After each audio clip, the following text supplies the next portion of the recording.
The mayor's going to be a little bit late. You may have noticed we have not yet posted the very exciting FY22 budget process memo, and we've been making some last minute changes to that, but I expect he'll be able to join us at some point. Councillor Jeng, are you on?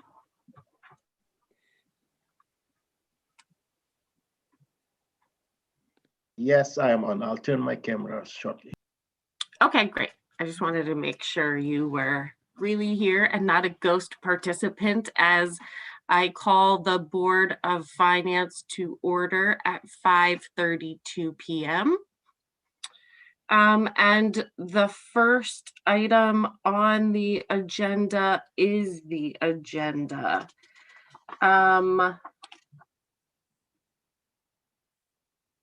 And I'm just looking at it quickly, and there's something that needs to be amended, but that is on City Council. So I am prepared to take a motion if someone would like to make one.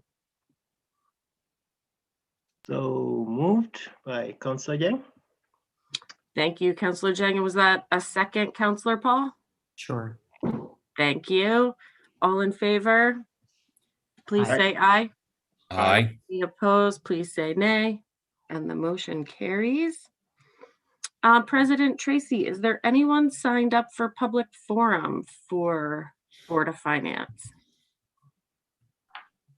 Don't see anyone on the sheet. Let me just open the other mailbox, the public forum one, just to make sure.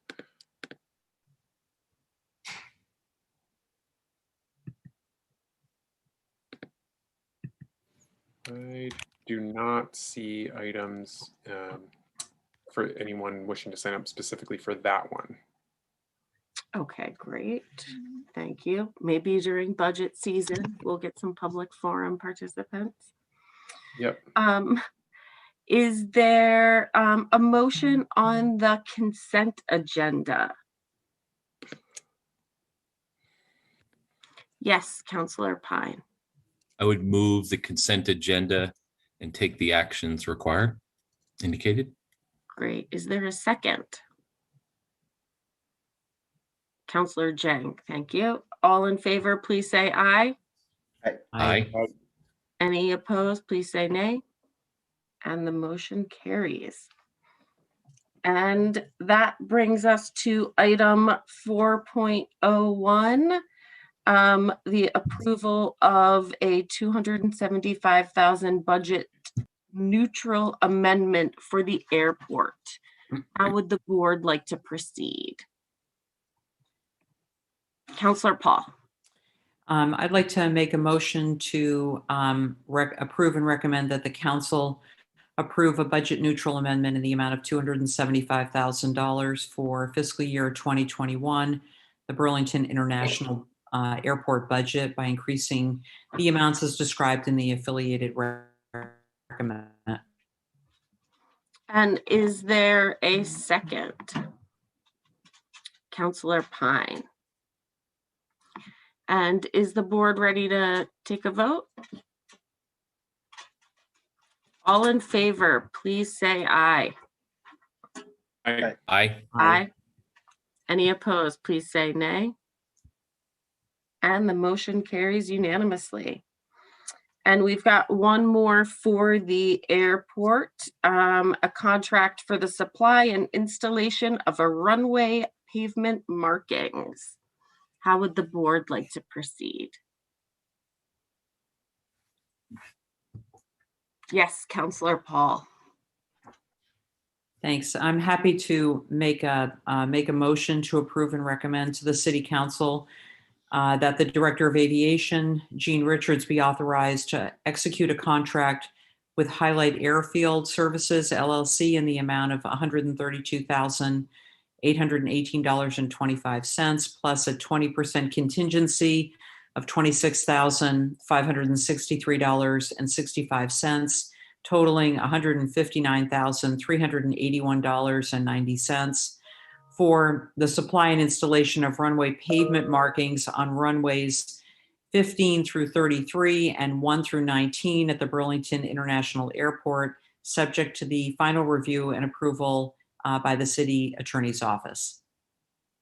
Thank you. Excuse me. Is there a second? Thank you, Councilor Pine. Is that a second? Excellent. Any further discussion, or is the board ready to vote? All right, let's take a vote. All those in favor, please say aye. Aye. Right. Any opposed, please say nay. And the motion carries unanimously. Excellent work, airport team. Thanks for joining us. Sorry we didn't get to hear from you. It's always a pleasure, but very straightforward items. Go forth and prosper. Item 4.03, authorization to execute a construction contract for South End Retrofits for water resources. How would the board like to proceed? Yes, Councilor Pine. I would move to approve and recommend the city council authorize the director of public works to execute a contract with SD Ireland for $411,257.50 with a $41,125 contingency, totaling $452,382.50 for the construction of the South End Green Stormwater Infrastructure Combined Sewer Overflow Reduction Retrofits Project, subject to prior review and approval of the city attorney's office. Thank you. Is there a second? Thank you, Councilor Jang. Any further discussion? All right, all those in favor, please say aye. Aye. Aye. Any opposed, please say nay. And the motion carries unanimously. We're going to stay with our DPW friends for a bit here. The next one is the Shelburne Street Roundabout budget amendment and associated items. How would the board like to proceed? Councilor Paul. I'm happy to make a motion, and would just simply say I'll make a motion to take the recommended action as opposed to Reading all of that. yes. Thank you. Is there a second? Thank you, Councilor Pine. Is there discussion? Yes, Councilor Jang, then Councilor Paul. Yes, thank you. I think it will be imperative for us to receive like a small overview about this because it seemed as if it was a state funded or federal funded. Just wanted to understand as to why the city of Burlington will need to make these budget approval for the construction. I was wondering a quick overview. Yep, I can give you an overview of the funding.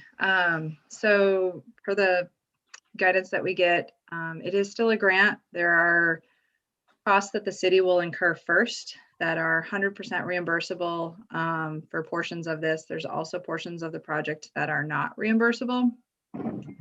So this does still need to come even for the grants that are going to be paid. The city incurs the risk of the contract first and then still has to seek the reimbursement. So there is some liability, very low. We have a great track record of getting V-Trans to pay us back, but it still does need to go through you guys. Thank you. Yep, I just got interviewed about this and I could not provide enough response, knowing that this was from a federal or state funded program. But now the other question is, if you receive the reimbursement, the city council will also need to approve the reimbursement, or this is not one of those? Nope. Basically, we're seeking that authorization tonight to incur the risk of our own time, the contract with Eldridge and Elliott, and then pursue the reimbursement, which goes directly back into reimbursing the project for the expenses already incurred. Thank you. Counselor Paul. Thanks. I was also going to ask for an overview, mostly for the benefit of the public, for those of us who are in the south end of Burlington, particularly those of us who have been following this project since the council first authorized going ahead with it. This has been a very well-run project. The DPW staff, as well as the state of Vermont, has kept the neighbors in the immediate area, as well as wards 5 and 6, extremely apprised of what is going on with this project. And I'm excited to see that we actually will have construction very soon. I was just wondering, although it's not completely related to this, the last time that I spoke with one of you, which was probably about a week or so ago, the bids were going to be opened for the construction and the awarding of the construction. And just, I got the impression from Mike LaCroix that that was all on happening on schedule, and just wondered if there was anything further that you could tell us about that. Yep, so I can just provide a quick update. I don't know if you really want me to go into just any of like the brief project history, or everybody's kind of all aware of that. Yeah, I'm not sure that there's such a thing as brief history. Yeah. So. Well, project's been around since 2007, was initiated as a highway safety project, classified as a high crash location through Federal Highway Administration. So it's been managed by VTrans, since the early 2000s, and with DPW assisting as needed. So the implementation of a 1-lane roundabout, as well as stormwater infrastructure upgrades, municipal water system upgrades, sewer upgrades, as well as the implementation of bicycle and pedestrian infrastructure, are all part of the project. So yes, bids were opened Friday, the April 2nd, I believe, and do have an apparent low bidder, SC Ireland. They have not officially awarded the project. They're still performing a bid analysis, but they do hope to do that relatively soon. So we should know in the next couple weeks, hopefully. Yep, and just to follow up on the outreach, we actually just got off a meeting with our public information manager on the project, and we're going to be putting together broad city outreach material to go out social media, electronically, before the end of April, announcing an expected start of construction early summer, so mid to late June. With that, as Olivia noted, the water sewer impacts to both the local residents and businesses, and also notification of an anticipated neighborhood meeting to attract both commuters as well as answer local concerns once the contractor is officially under contract. That will be a citywide postcard mailer for notification. We're also working on translating the message for our electronic communications for the broad outreach of this message. I think that for people who are living in the immediate area, that just a wonderful job has been done of keeping them informed. You've been at multiple NPA meetings over the years for wards 5 and 6, but the reality is that everybody, many people, I shouldn't say everybody, but many people will be using that roundabout. And it probably would be a good idea for there to be, particularly for counselors who may not have gone to the road trip that we did a couple of years ago, might be a good idea to bring people, to have 20 minutes or so where people are able to ask questions and understand what's going on with that roundabout. And hopefully this will be the start of, this will only be the first roundabout that the city of Burlington sees. And I think it would be important for for all counselors to really have a really good working knowledge of this project. So I know that's completely off base, but thank you for listening to me. Also, just want to take a minute to point out on the city website, there is some really good project resources. They're also provided as attachments to this memo, project brochure, and a project fact sheet. So really great resources for the public to just provide quick snapshots of the project and where they can find additional information. Great, thank you. Thank you so much, Olivia. President Tracy, did I see your hand? Do you still have a question? Yeah, so I was just, I remember from the road trip that Councilor Paul referenced, just some issues with regards to access and a parking space having to do with the Majestic car rental. And I just wanted to, I'm just having trouble recalling how that all was resolved and how that's going to be handled going forward. So egress, entry to that particular parcel. Yep. So we were able to acquire the needed easements through that condemnation process that we went through, which closed out in October, I believe. Yeah, I guess Laura. Yeah, so access in and out of parcels is required as part of the contract documents that V-Trans put out. They provide us the opportunity to review those. So understanding that that business is operating most hours of the day, 7 days a week, they'll be given notification should work need to be happening in their immediate area. The contractor will work to coordinate the ability to use a second driveway. The first part of this work is primarily the underground work. And so it'll be very disruptive, but it's also a good opportunity to not change too much of the surface as we get to work with everybody and start to develop that pattern and flow. But there is no ability to long-term block people from their property. It's really just the immediate need of like pouring a sidewalk or creating a trench that they would then plate to allow people over.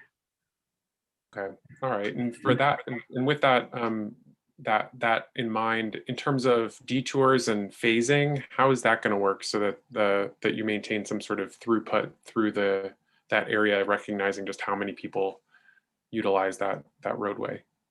Yep, so that's probably the most limiting thing that they have in the contract is that an analysis of the volume of traffic was done through the intersection, and two-way traffic has to be maintained for large majorities of the day to allow enough capacity, which is similar to what the road already can carry. They're only allowed alternating one-way traffic. I think it's like from like 10 to 2 during the day or after 8 p.m. This project isn't supposed to have night work, so they don't really have that opportunity for that time of day. So it's really should maintain most of the capacity that it already has. There will be some cars that find alternate routes. We anticipate this first part of this year will probably be Pine Street. That gets the large majority of detour traffic. It's the next easiest north-south route. But really the goal was to not allow too many cars up through the neighborhoods to really keep enough capacity within the construction zone. Okay, and to that point about Pine Street, I remember Councilor Mason having raised the issue of coordination with the Parkway. I know the documents reference coordination with the Parkway, but given some of the delays, the continuing delays with the Parkway, how much overlap do you think there will be between construction on this project and on Parkway construction?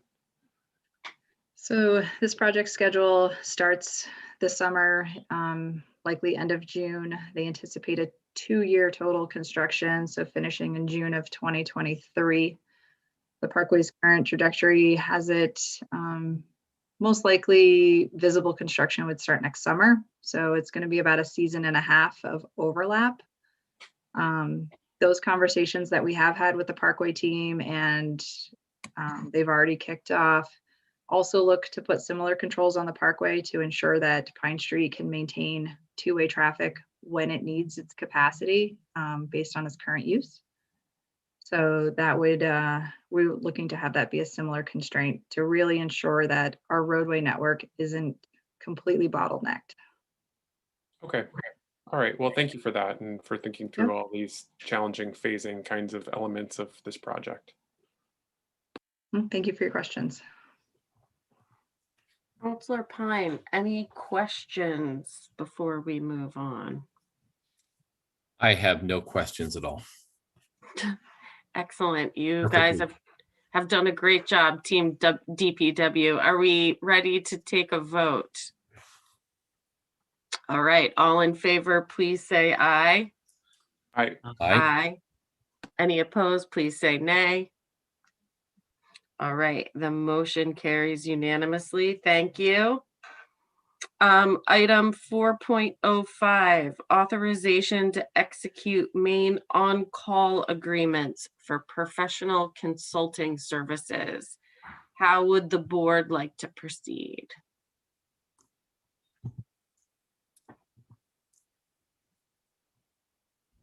Come on, this is really exciting one. Thank you, Councilor Pine. And who's got a second? Chapin's laughing. Councilor Jang, thank you. Are there any questions on this vital one? No, you have a question. Yeah, I did not raise my hand to approve the motion or no, but I raised it to ask questions. Okay, so we have a first. Do we need a second before we have questions? Yes. Is there somebody? Thank you, President Tracy. And then Councilor Jang, I am turning it over to you for your question. Yeah, And it looks like we have several members of the team here. Yeah. So basically, I think the memo is very explicit, but at the same time, I could not just understand it and would really benefit from a quick overview, because it seems as if $500,000 will be disseminated between at least 5 different consultants, and none of them have had in front of us a scope of work.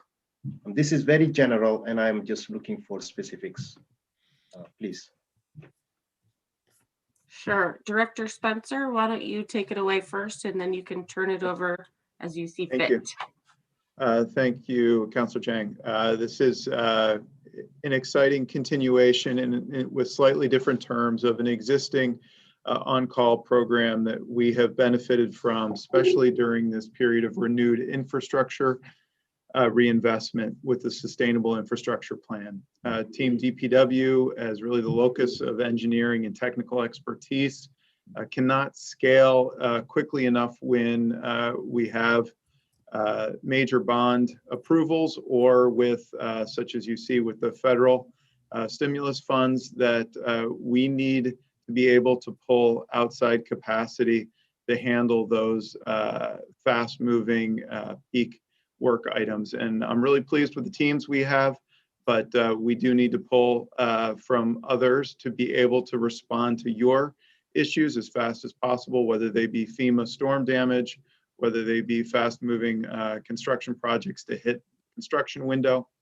And I'll leave it to City Engineer Baldwin or one of our senior engineers to follow up. Anything else to add, team? Yeah, I would just add that we work with consultants and they spend a considerable amount of time preparing proposals for projects that are a very small scale and consume more effort to develop the proposal than actually to do the work. And so this is also a means to kind of take some of that burden off them, and also us to develop RFPs for a scope of work that otherwise would be a nuisance and they may not want to respond.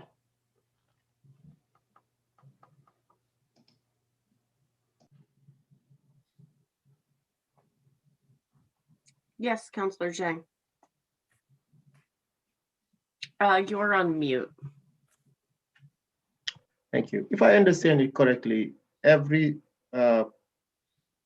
contract, there is also a contingency that needs to be set aside, right? And I also understand correctly, as part of your budget, you also have a line item called maybe consultant.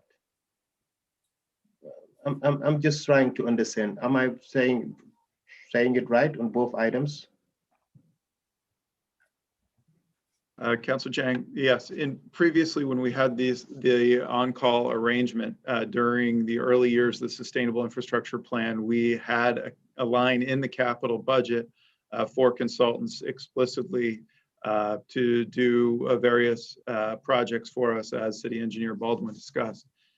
We are in a more constrained time now, still waiting to understand what we can use the federal funds for that have been pledged to Burlington. So during this time right now, the memo talks about us pulling from existing budgeted line items and that not signing work assignment agreements with consultants unless I have a budget line item in our various budgets to be able to manage that work.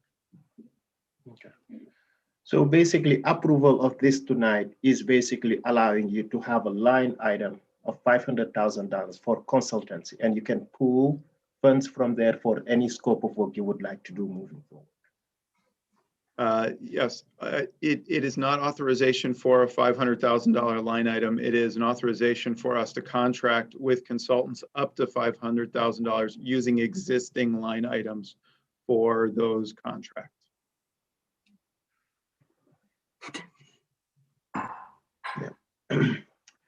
But now, let's say, what if any of those, there is a contingency that is more than $50,000? Because you contract with them, you have to also approve a contingency for the scope of work. What if it's more than that? Would you need to come back to the council, to Board of Finance, to request more? So I would welcome City Engineer jumping in here. My understanding is that it's over $100,000 that we would have to be at Board of Finance and Council, and that under that, on this on-call agreement to allow us that flexibility, that we would have flexibility under $100,000 to sign work assignment agreements and contingencies if necessary. That's City correct. Engineer Baldwin? Yeah, that's correct. So anything over $100,000 would go through another thorough and complete individual procurement. So this is any procurements for consultants under $100,000 within the scope of work that's described. So this is like a free approval for procuring a consultant in that scope of work under $100,000.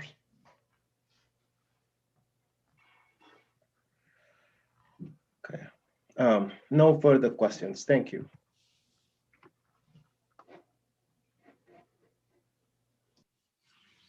Anyone else have questions, or are we ready to take a vote? Great. All in favor, please say aye. Aye. Any opposed, please say no. No. Okay, the motion passes 4-1. Catherine, because it was not unanimous, you have to take a roll call. Okay, thank you, City Attorney Blackwood.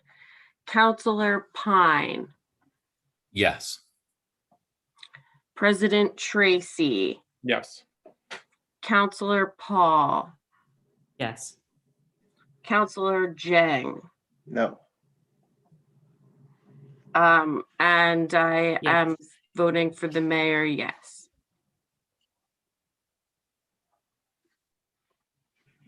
And that is 4-1.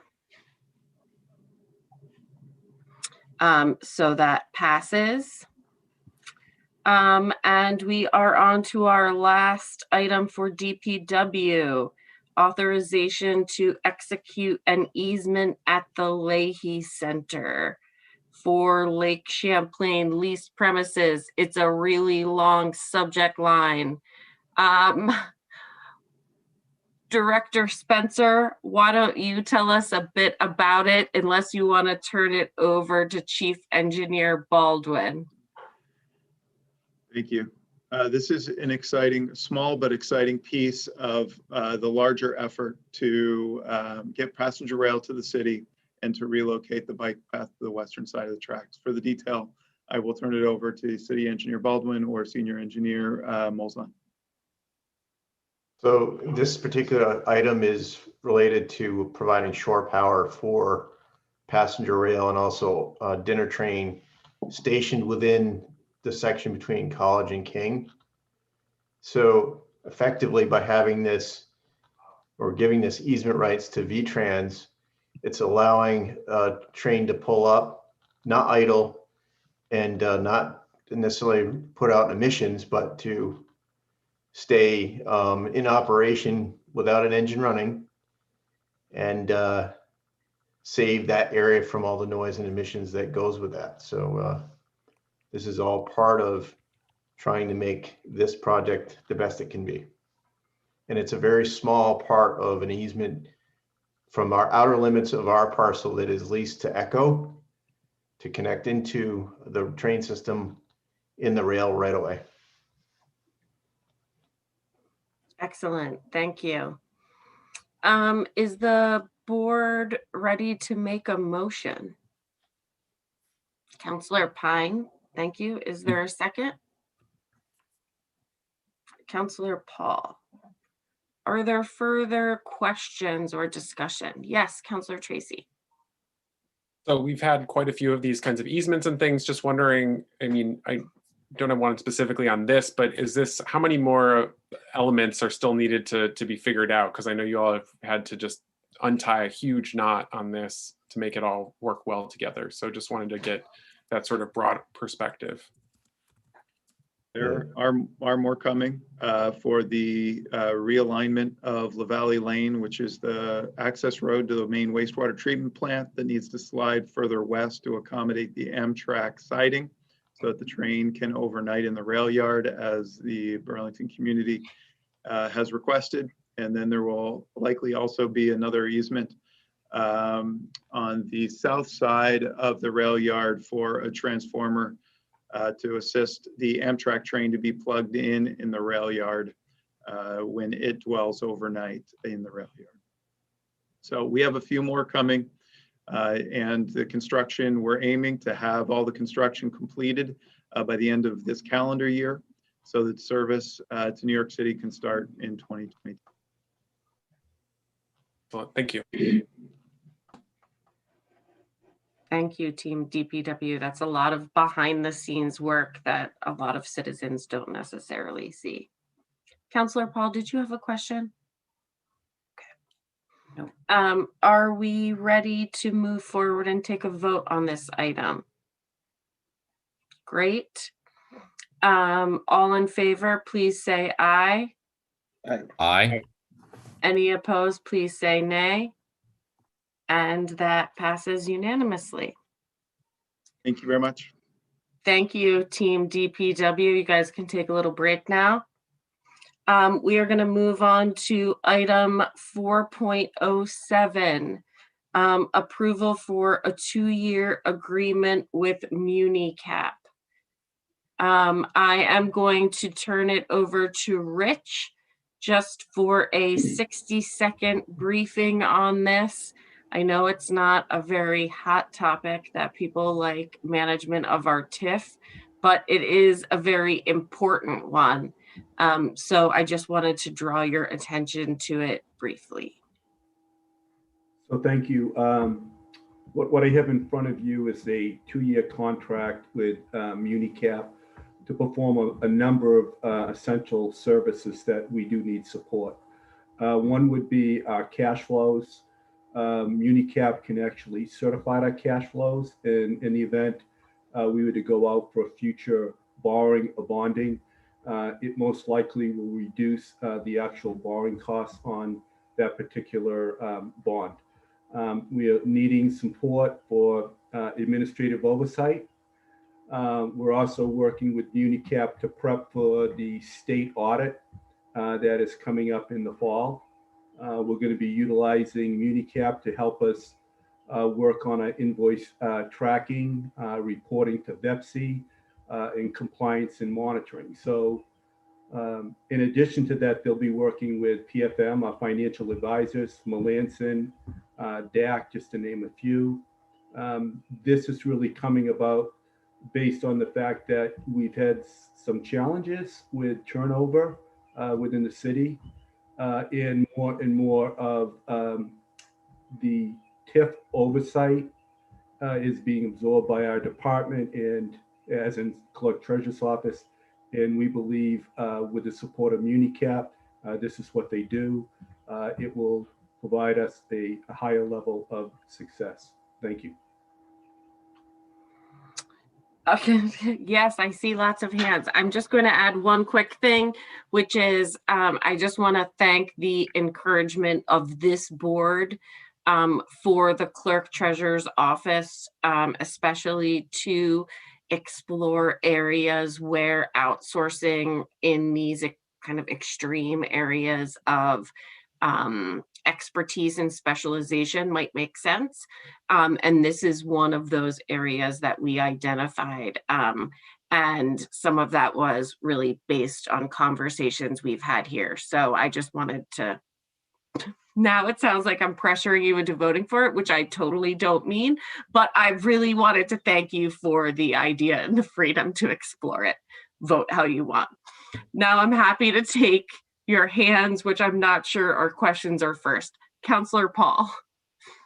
I do have a question and a comment, Yes. but I would also, I'd also make a motion to recommend that the council approve and authorize the chief administrative officer to enter an agreement with MuniCap for a 2-year contract not to exceed $100,000, subject to review by the city attorney's office. Excellent.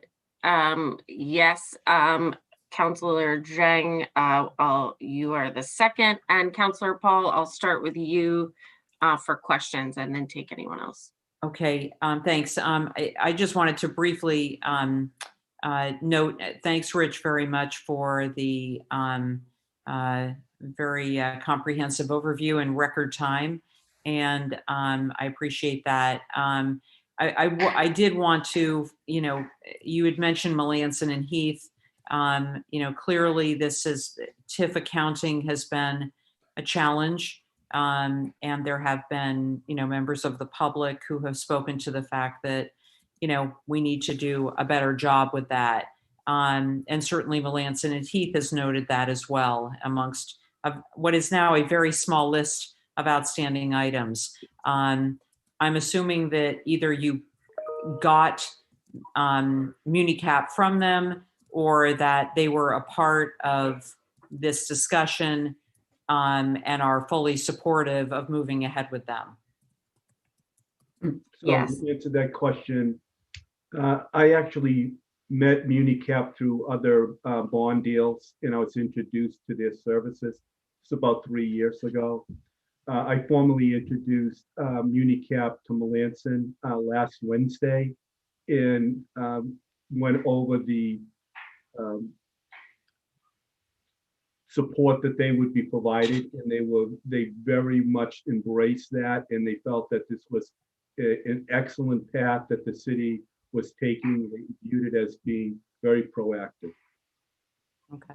All right. Thank you. Thanks very much. Councillor Pine. Yeah, Rich, you mentioned that one of the roles of MuniCap will be to assist the city in preparing for the TIF audit. And I'm just wondering if that is considered an eligible, can you get reimbursed as well for that cost? So the answer is that all of the money that we pay for MuniCap services are fully reimbursable under the TIF. So the answer is yes, they would. And we've been currently working,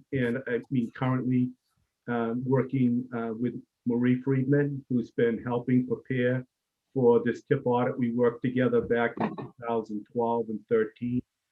And again, we are getting ready for that audit that comes up in the fall. And again, all of the time and energy in all work that MuniCap is fully reimbursable under the TIF. Thank you. Thank you. That's reassuring, and that's money well spent then. I appreciate that. Thank you. Any other questions? Are we ready for a vote? Yes, Councillor Zhang. Unfortunately, you're on mute. It was not a question, but to second the motion from Councillor Paul. Yes, thank you. Okay, great. You are the second. Yes. And let's take a vote. All Aye. those in favor, please say aye. Aye. Any opposed, please say nay. And the motion carries unanimously. I see the mayor has joined us, so I'm about to turn it over to him, but I'm gonna just add a little PS here and just thank all of you. We never really get to do follow-up in these meetings, but a few meetings ago, you approved a revised job description for an accountant. And I just wanted to let you know, we were successful in that recruit. And our new accountant, Andrea Gunther, started last Monday, and she's off to a great start. You will probably start to see work from her soon. But I know that has been a process, and I have felt a lot of support from this group in that. And we all sort of took a gamble on that job description. And I just wanted to let you know it's paying off and say a special thank you to Rich Goodwin and also Jason Gao as well, who are doing a great job of training her. And with that, I will turn it over to the mayor, who you can take over. We're on item 4.08. Yes, thanks, Catherine. Hello, everybody. Good evening. 4.08, reclassification of one role and retitling, reclassification of one role within the Human Resources Department. Thank you, Tony, for being here. How would the board like to proceed? Councilor Pine. I will move to approve and recommend the city council approve both reclassifications as outlined in board docs. Excellent. Is there a second? Thank you, Councilor Second. Paul. Discussion of the item. Councilor Jen. Yeah, I just wanted to state my appreciation to the reclassification of the HR talent recruit training specialist and also the diversity equity manager. I mean, just to say that this is one of those positions that I worked with, I mean, directly in collaboration as the Racial Equity Inclusion Belonging Committee. And I see this particular position playing an integral role to highlighting the intersectionalities between all of these city departments. And I think the person currently holding this position is doing an incredible job, and just wanted to state my deep appreciation and encouragement to keep on working hard for the city of Burlington. Thank you. Great. Thank you, Councilor Jang. Appreciate that. Further discussion. Okay, we'll go to a vote. All those in favor of the motion on 4.08, please say aye. Aye. Any opposed? The motion carries unanimously. This brings us to 4.09, extending employee vacation carryover because of COVID-19. HR item responding to the circumstances that we find ourselves in at the end of this long slog with the pandemic. Catherine, do you want to add anything as the acting HR director on this? I'd just like to thank both Tony as well as our good friend Bob Rustin, who really helped. This entire resolution is based on what we did last year, so it should look really familiar. But both of them did a lot of research and analysis updating the numbers. So I'm sure if you have questions, either Tony or I could answer them, but this is something that's really important to employee morale, and they asked that we act on it sooner than we did last year to allow them time to plan, which is why we wanted to bring it to you now for consideration. Great. The floor is open if we're ready for a motion or if people have questions. Quick question. Yeah. Yes, a quick question is, were there been any involvement with the union leaders about this, and what are their thoughts as well? Okay. Catherine, can you speak to that? I'm going to turn that over to Tony, actually.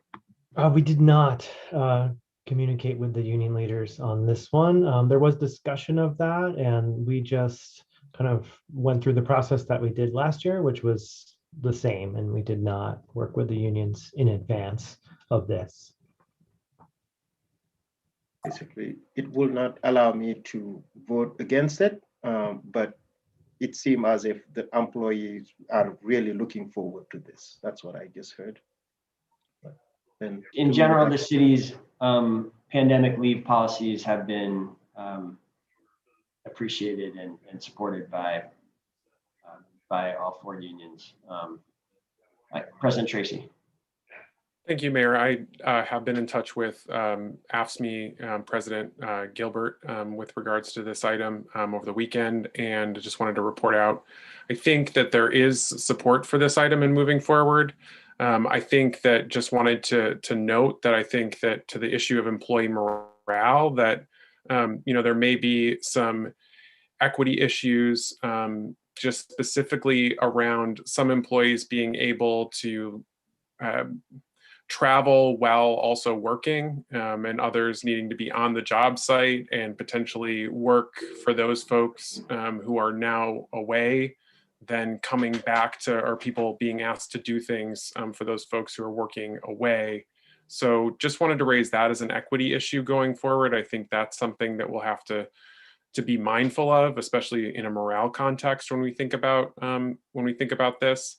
The other issue that is also outstanding that I believe we're working on addressing for the coming meeting is just emergency leave related specifically to other COVID-19 issues, and in particular vaccination. So if someone has to get a vaccination and has an adverse reaction and needs some time to just kind of some downtime related to that vaccination, trying to get that in place.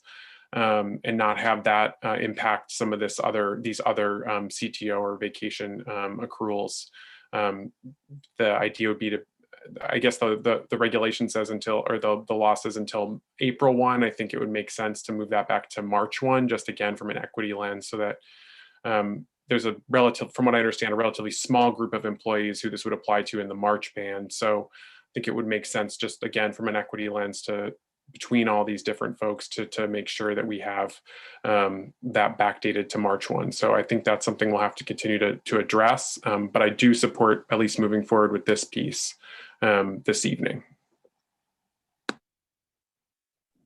Great, thanks, President Tracy. Catherine, Tony, do you want to speak to that other issue since it was raised here, or I'll just quickly say that yes, President Tracy and I have been in touch over email also with the unions on the emergency leave piece. So we are planning to bring that to the April 26th meeting, and I'm confident that we will be able to find an equitable solution that works for everyone.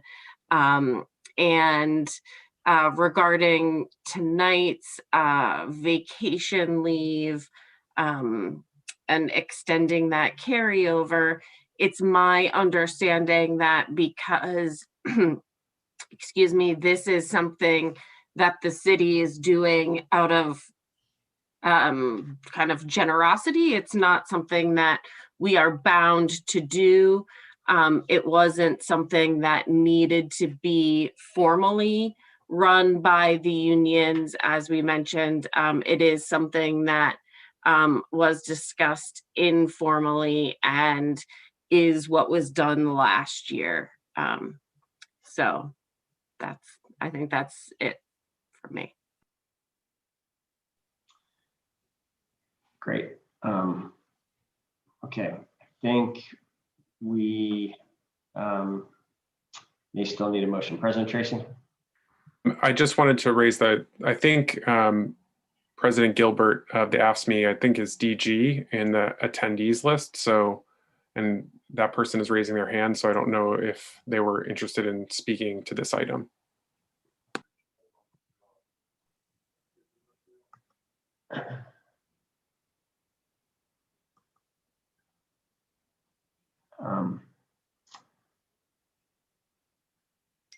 I have promoted DG to a panelist. If you would like to recognize him, Mayor. Okay. Damien, is that in fact you? That is DG? You need to turn off your mute.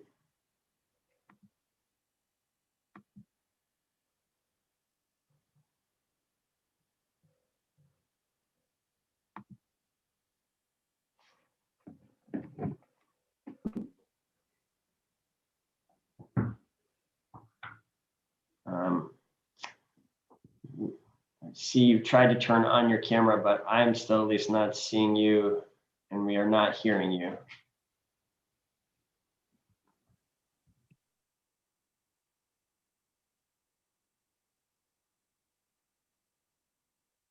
Okay. But Mr. Mayor, might we suggest to type something into the chat? Oh, we don't have chat, do we? Yeah, I think we got rid of chat. Damien, if that's you and you are wishing to be recognized, can you hit the raise hand function just to confirm that we should keep waiting for you here? Raise hand function you can see at the bottom of the screen.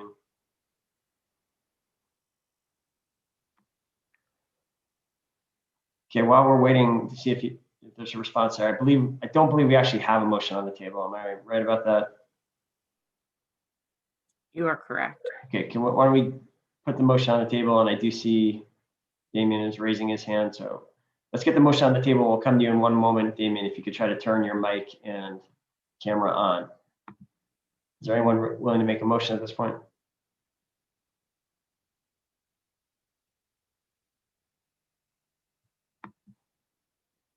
All right, you want to wait? You want to wait and see what Damien has to say? Sure.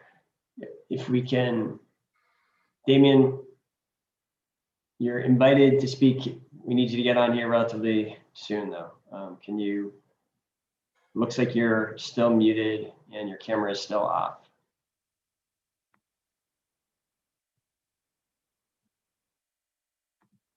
Looks like your camera goes on, but it's still a blank screen. How about this? Why don't we, Damien? Mayor, go ahead. I could work with Damien on getting phoned into this meeting if you wanted to move on to a different item. That's exactly what I was going to suggest. Jordan will try to connect with Damien by phone or other technology, and we will pause. We will, what's the term? We will suspend item 5.09. Is that where we're at? Yeah, 5.09 momentarily, and move to. We'll come back to it. I'll come back to it in a moment. We'll go to 4.10, which is a lease vendor space at ADOG Skate Park. Welcome, Cindy. Thank you. How would the board like to proceed on this? Councilor Jang. Yep, I'm happy to make the motion. And also, yes, I would like to make the motion to approve and recommend that the City Council approve and authorize the execution of a lease agreement with AS Concessions LLC to perform food and beverage sales at North Beach for the 2021 season, and to authorize the Mayor Weinberger to execute the lease and any related documents subject to review to the city attorney. Excellent. Thank you, Councilor Jang. Is there a second? Seconded by Councilor Pine. Discussion. Councilor Jang, go ahead. Yeah, I just also want to say thank you to Director Cindy and also to the Mayor for taking a particular attention to this issue.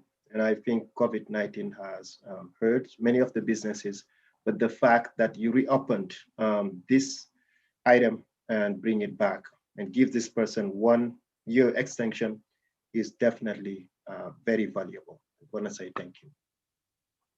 Great. Thank you, Councilor Jang. I appreciate that. And yes, thank you, Cindy and Alec, for your work on this. It is always remarkable to see how much use the skate park gets, and this is an important amenity related to that. Go ahead, Cindy. Yeah, excuse me, Mayor. I just want to make a clarification because I think there might be two items here. You're mentioning the skate park. Councilor Jang's mentioning North Beach. Both are on the agenda tonight. So I just want to make sure when we go to make Councilor Jang's motion was for North Beach. So again, I just want to make sure there's not discrepancy. No, I appreciate that. We are on, so there was some confusion there. We are on 4.10, which is the ADOG skate park. Well, I mean, since we got the motion on North Beach already, we have to do them both. Why don't we just, we'll go with that. Why don't we have a second on the North Beach and we'll go back to the ADOG skate park. So we have a second for the North Beach concession.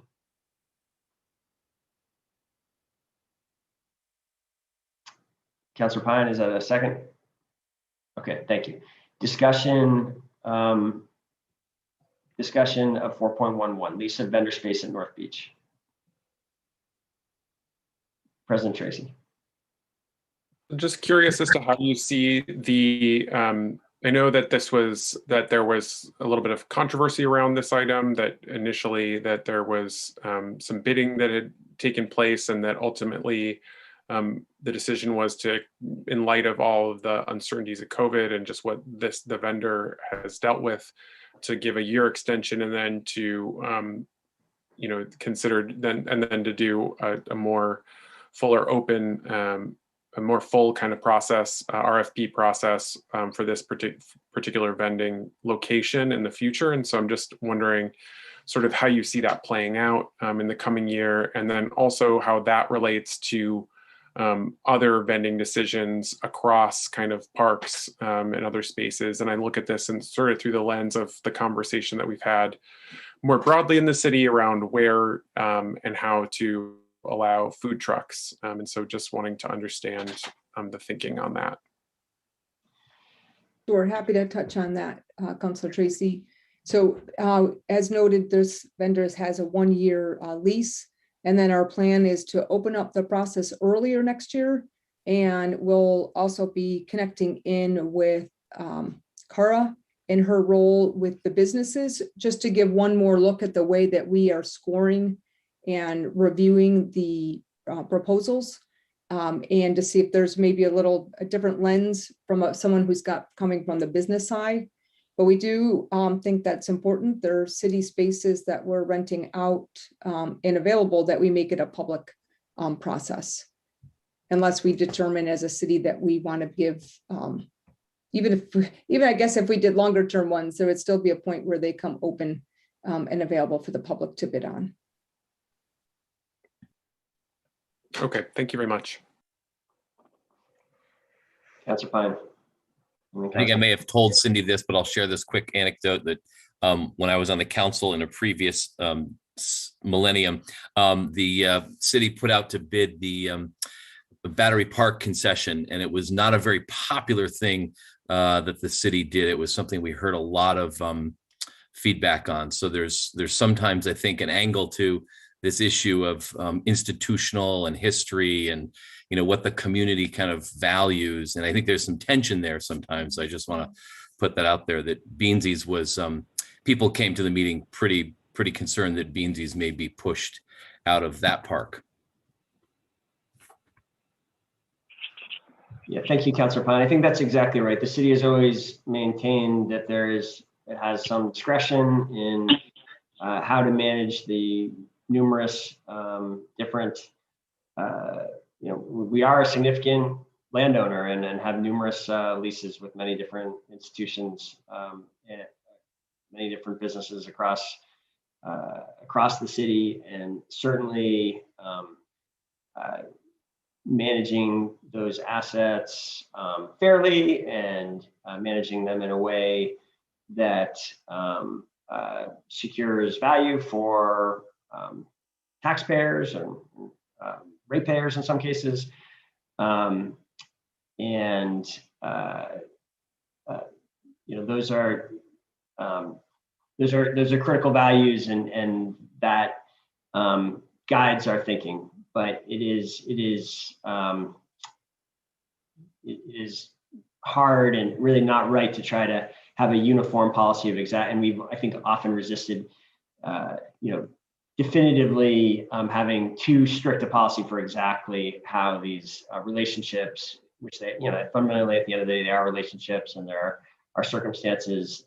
There are other factors that go into properly managing these, including, like you're mentioning, traditions and longstanding precedent. So there's a lot that goes into these decisions. I think we're always going to have to kind of take them to a certain degree, one at a time, while trying to hold on to those principles of fairness and good, prudent use of our assets. And in that light, I think this is a decision I support. And I think after what will have then been 6 years under one vendor, during which time there's been sort of an evolution of thinking in some ways about what is possible and what makes for good service at North Beach, I think would be appropriate to, as Cindy said, with some somewhat additional input from other parts of the city and the public, go out to bid with this again in advance of the 22 season. Councilor Jang. Thank you, Mayor. Let me see. Yeah, thank you, Mayor. And again, thank you again, Cindy, for already thinking forward about can we do this in a very forward-thinking and inclusive way. Now, the question that I have is specific to any anticipation around pushbacks you may have from the other, RFP responders. Do you think extending this bid for another year will you might receive a pushback from all the people who applied to it? So. Councilor Jang, there was one other potential vendor that did respond, and we have been in communications with them, and we appreciated their submission, and it's led to the opening of some conversation with them. I'm hopeful that there may lead to additional opportunities working with that partner in other areas, either now or in the future. Perfect. Okay, good. Thank you.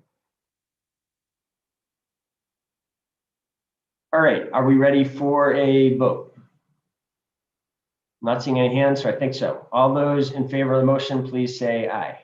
Aye. Aye. Are there any opposed? The motion carries unanimously.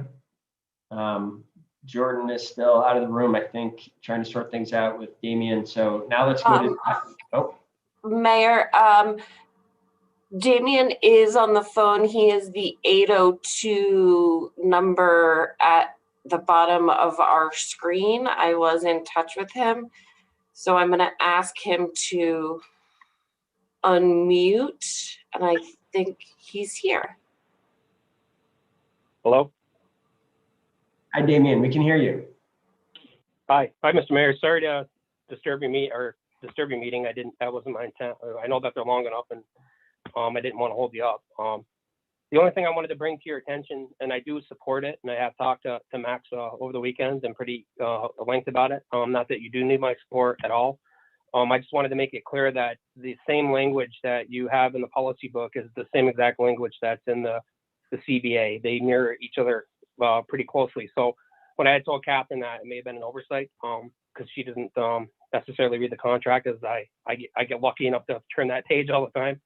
That they mirror each other completely on the 50% of usage before the end of the fiscal year.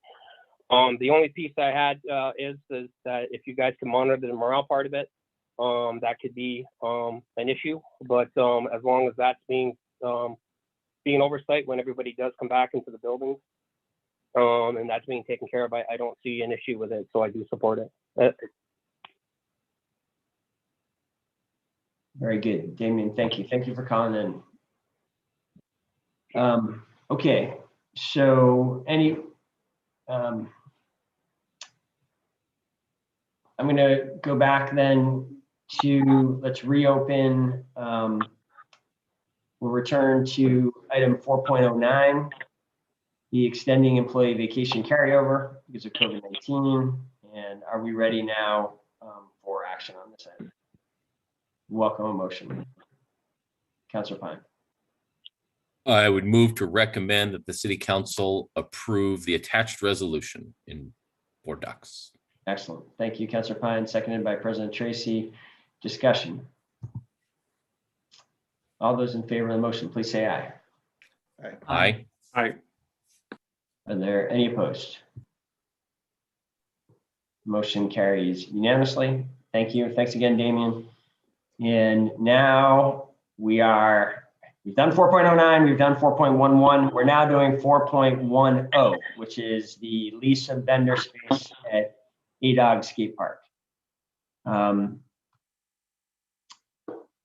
we ready for a motion on this item?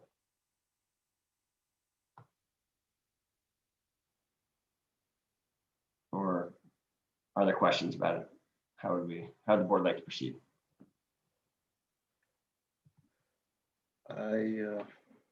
Councilor Jang.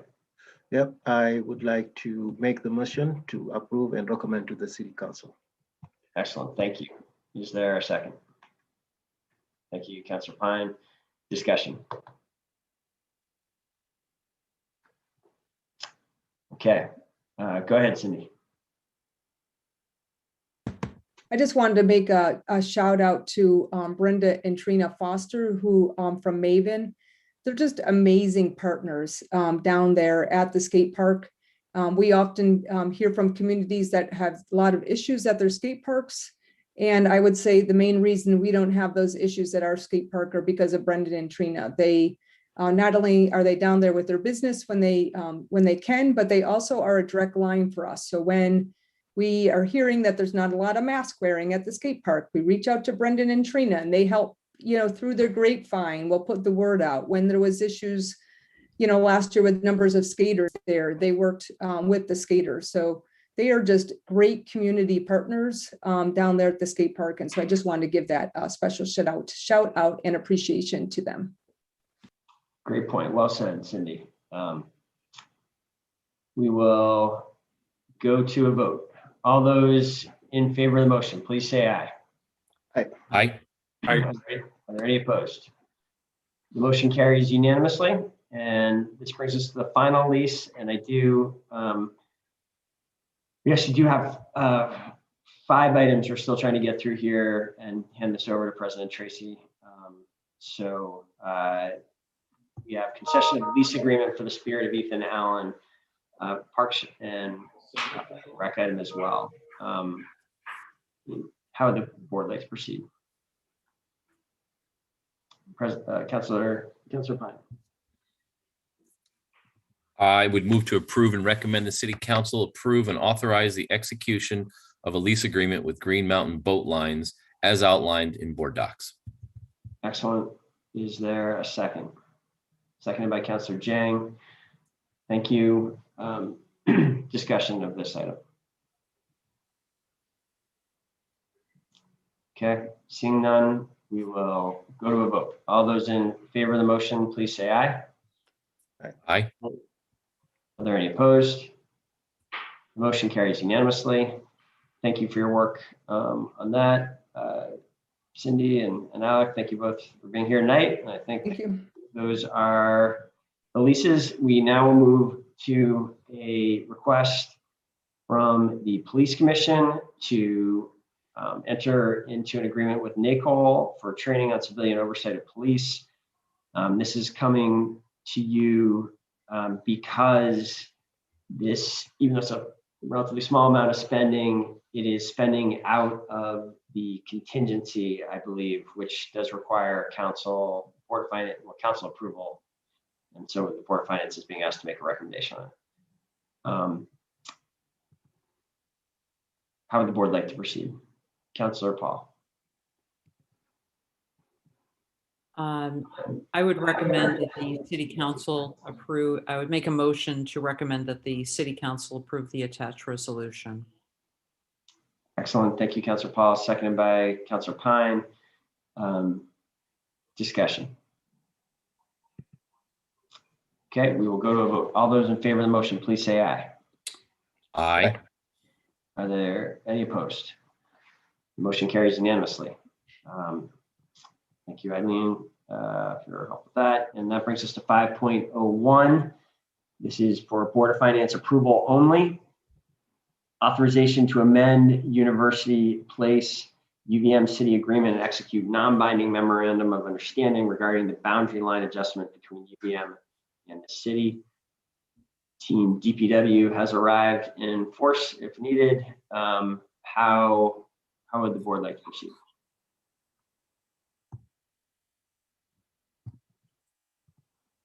Would a short summary be helpful? Okay, seeing some nodding heads there. Chapin, you want to try to take it away? Great. Thank you, Board of Finance. And this in front of you is a fourth amendment for the UVM Burlington agreement that enabled Burlington to issue an institutional bond of over $5 million to support a myriad of capital reinvestment across the city. As part of that agreement, we pledged to collaboratively do something that for decades the city and UVM have not figured out how to do, which is to reinvest in University Place, a city right of way. So this fourth amendment here in front of us tonight selects a preferred alternative that has gone through a public process, the enhanced design, and also makes updates to the cost sharing agreement. In addition, because the recommended alternative is a one-way street recommendation of University Place, it will likely put a small but significant additional burden on the Colchester Pearl Prospect intersection. So there is a non-binding MOU in front of you tonight that talks about adjusting the parcels and the public right-of-way at that intersection to enable a better realigning of that intersection, as was called for in a scoping document that the RPC did with the city a number of years ago, and that we would like to move forward with land transfers that would allow for that realigning and lining up of North and South Prospect to advance. Excellent, thank you, Chief. President Tracy. So I guess what I'm curious about with this is that the documents reference that there was consensus around the enhanced design and that there is potential for in this approval to give discretion essentially to remove certain amenities. So I'm just wondering how that process would play out in terms of eliminating or taking out amenities after sort of approval. Would there be still further amendments needed? Would we have to have a check-in on that and approve other changes? I guess I just want to understand how that would happen, and then who specifically has that control or power, because understanding that that the university's under budgetary strain in some ways, or at least they're putting that out there. So just wanting to understand how much of a commitment we have and how much we can expect from the university in terms of the enhancements, the enhanced concept. Senior Engineer Wheelock, do you want to take this one? So we have had meetings with the university, and they are committed to the budget that's presented. Basically the selection of the enhanced concept and the maximum limiting amount from both the city and the university fits with where our budget estimates are currently, with the entire enhanced concept, inspection, and remaining engineering services that are necessary. We aren't anticipating to be able to bid it until December. Material costs have gone up this year as it relates to the pandemic. So thinking about the fact that we're going in with a pretty strict contractual maximum limiting amount, we have thought about the fact if we do go over budget. I don't anticipate that we would come back to you until we have a design. We do need to codify the line and grade of the road with the city council. And we also promised updates to the TUC after and as we progress the design further for any changes that may be discovered as we do more detailed engineering. Great, thank you. Further questions, or are we ready for a motion?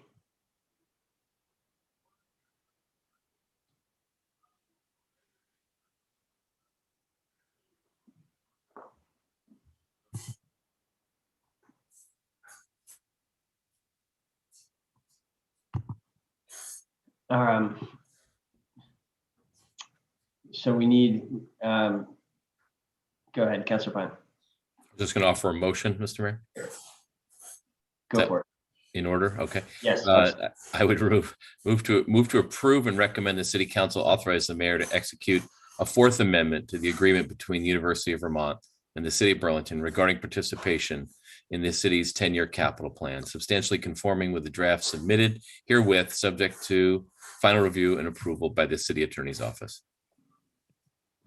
Excellent.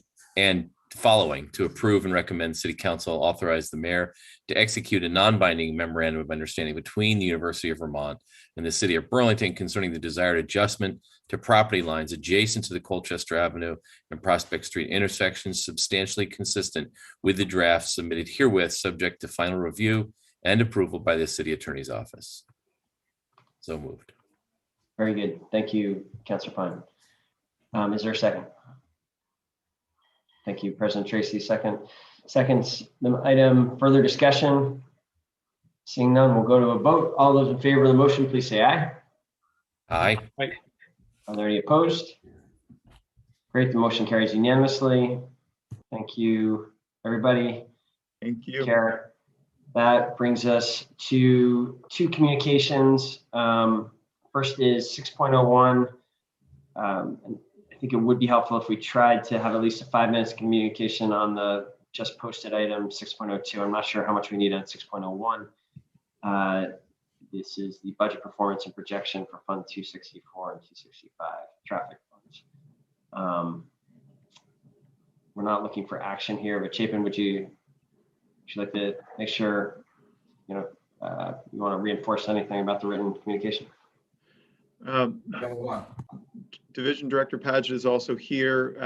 The pandemic has not been kind to the parking and traffic special revenue funds. And in full transparency, wanted to lay out for the council the financial implications of the pandemic.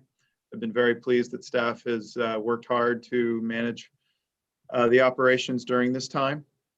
And as you'll notice that fund balance has dwindled in both funds.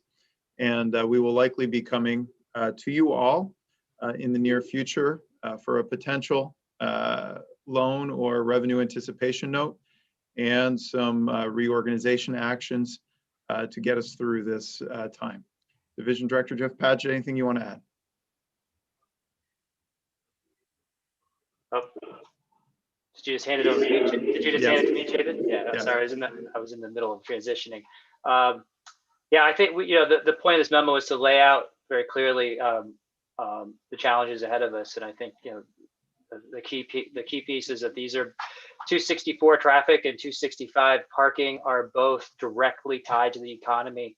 They're both running at about 50% revenue, and we run basically even budgets. So if we're running 50% revenue, we're losing a lot of money. But I think we're making some very strong decisions around the future and how to reorganize these two groups so that we have we can sustainably move into the future. So unless there's any questions. Great. Thank you, Jeff and Chapin. I thought the memo was very informative and is a good foundation for the future monetary decisions we're going to have to make. Any questions about the memo now? Again, no action tonight. You are seeing a preview of some borrowing that is likely going to be necessary in these memos. So we'll have opportunity to discuss them at another time, but is there anything that the board would like to engage tonight? Okay, great. That allows us to stay on schedule here and have a few minutes for to discuss where we're headed with the budget process. And just as the meeting, early in the meeting, a memo was added that lays out the calendar for the FY22 budget. And I thought we should just take a minute to go through a couple things here and get your feedback on a couple things.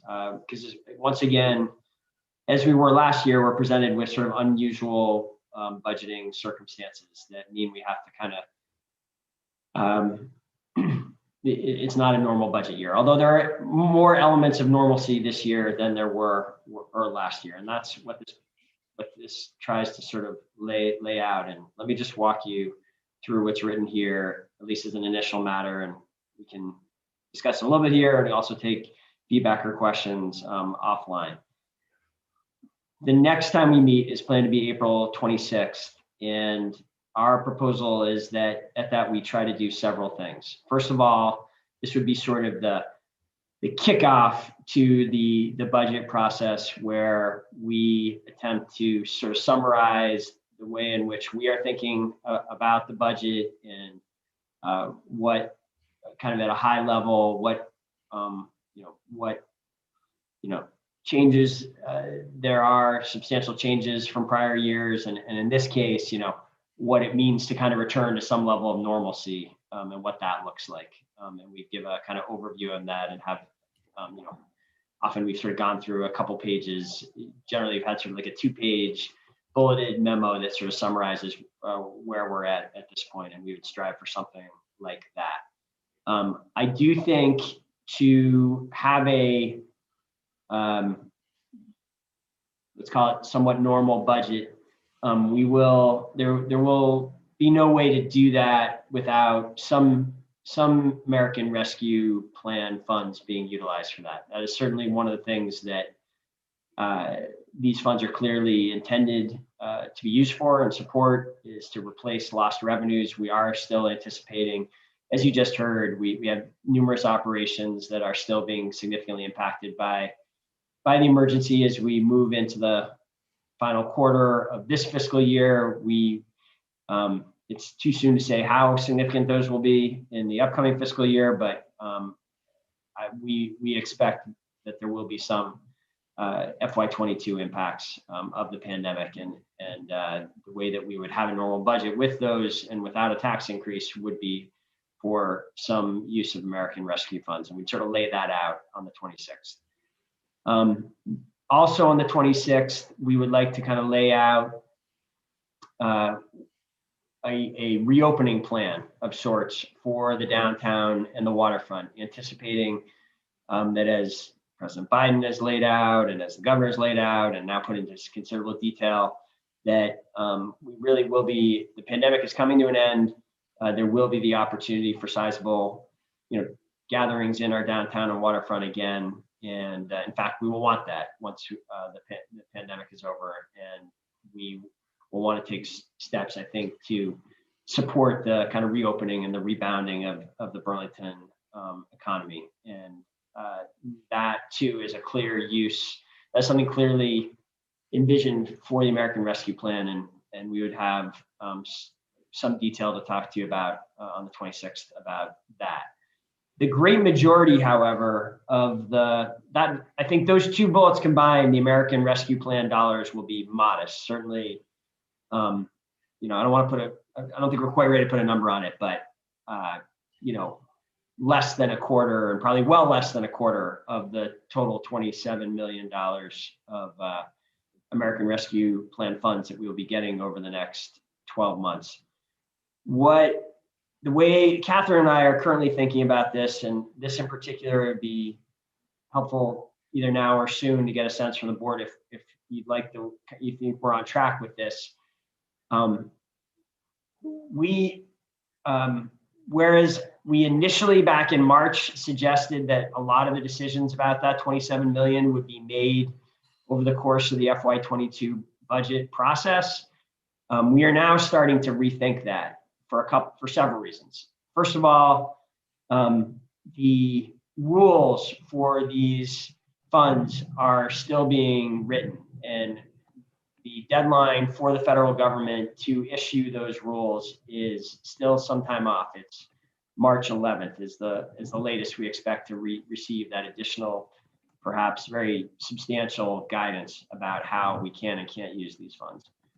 Secondly, it's clear that many of the things we might want to consider doing with Burlington's funds may be addressed by either direct federal programs that are still being shaped, or by how the state chooses to use its over $1 billion of American Rescue Plan funds. And we had a meeting, I had a meeting with a number of legislators today. They're expecting 5 more weeks in the session still. And typically the big budget decisions get made right at the end of the session. So I think we are going to be well into May, late May, before it's really clear what the legislature has chosen to do with it, with that $1 billion. Final point that is sort of causing us to think that maybe we should take a little bit more time with the bulk of these funds is that the way that American Rescue Plan has been set up, we have until the end or late in calendar year 2024 to make all of these expenditures. So it's very explicitly, we have a 3-year window for investment.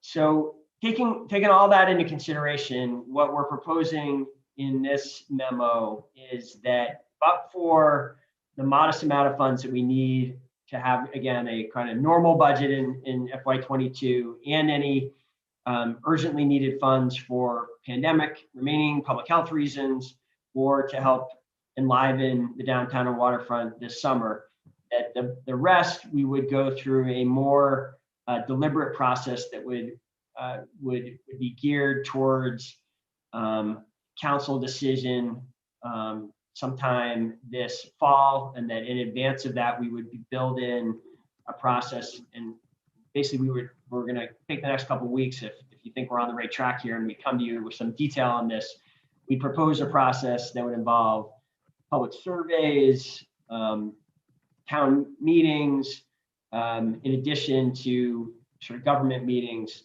to try to get us towards some kind of approved plan for these dollars in the fall, early fall, late summer, early fall.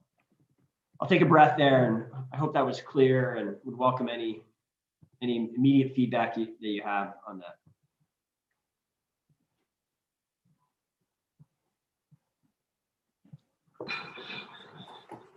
While you're thinking, I guess I'll just continue on a little bit and say that if this feels like a good direction, what that would allow is sort of a more normal, again, 22 budget season that looks a lot like pre-21 budget seasons, where we have multiple nights in May where departments report out to this board. We invite other city councilors to attend. And there's an opportunity, to engage at the department by department level, ask questions, something that was missing last year. And I think that, by necessity, there was no way to do it last year with everything we were managing with the unfolding pandemic. But I do think it contributed to some frustration and confusion that we didn't have those sessions. I think it made maybe the finalization of the budget more challenging than it needed to be. If we had these 4 sessions that we'd had in prior years, that would give another outlet for counselors to ask questions and engage at the department level. So this memo contemplates the return of those sessions in the weeks of May 10th and May 17th, and then a number of meetings of this board and then the council in finalizing the budget, as we've done in past years as well. I'll pause there again.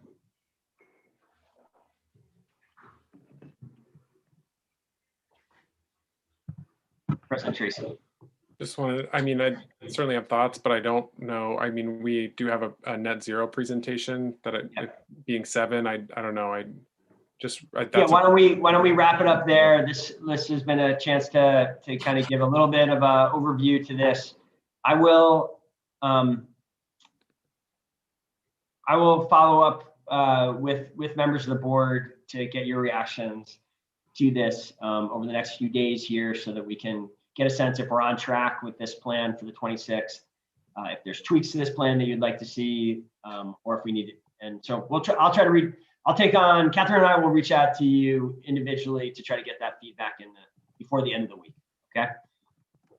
And with that, if there's no objection, I think we've completed the agenda, and at 7:01, p.m. The Board of Finance, if there's no objection, is adjourned.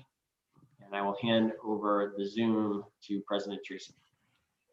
Thank you, Mayor. Appreciate it. And if I could just be given host responsibilities, please, I will go ahead and call to order the regular meeting of the Burlington City Council for Monday, April 12th at 7:01.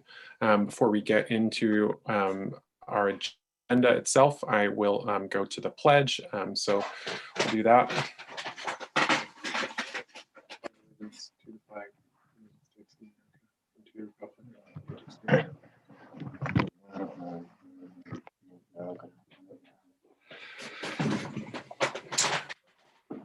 Okay, I will now ask for a motion on the agenda itself, and let me just see if Councillor Stromberg. Thank you. I would I move to amend the agenda to pull item 5.15, Proclamation Mayor Murrow Weinberger regarding Fair Housing Month from the consent agenda and place it as item number 1 of the deliberative agenda this evening, and then would adopt the agenda as follows. Note presentation slides for agenda item 2.01, presentation Darren Springer, General Manager, regarding net zero energy update, verbal per Darren Springer. No written materials for agenda item 6.01, ordinance BCO housing change regarding energy efficiency and weatherization in rental housing, chapter 18, ordinance committee, Department of Permitting and Inspections, second reading per Assistant City Attorney Devlin. No additional written materials for agenda item 6.04 per CAO Shad. We have a motion from Councillor Stromberg. Is there a second? Seconded by Councillor Hightower. Any discussion of our agenda? Okay, hearing none, we'll go to a vote. All those in favor of adopting our agenda, please say aye. Aye. Aye. Any opposed? That carries unanimously, and we now have our agenda for this evening. We'll get to public forum in just a moment for members of the public. So if you are interested in commenting this evening for public forum, we'll use the system that we always use, which is to go to burlingtonvt.gov/citycouncil/public forum. That'll take you to a form that you fill out that then comes to me that I then use to read off for the public forum. So if you are interested in commenting, again, go to burlingtonvt.gov/citycouncil/public forum to sign up, and we'll get to you in closer to 7:30.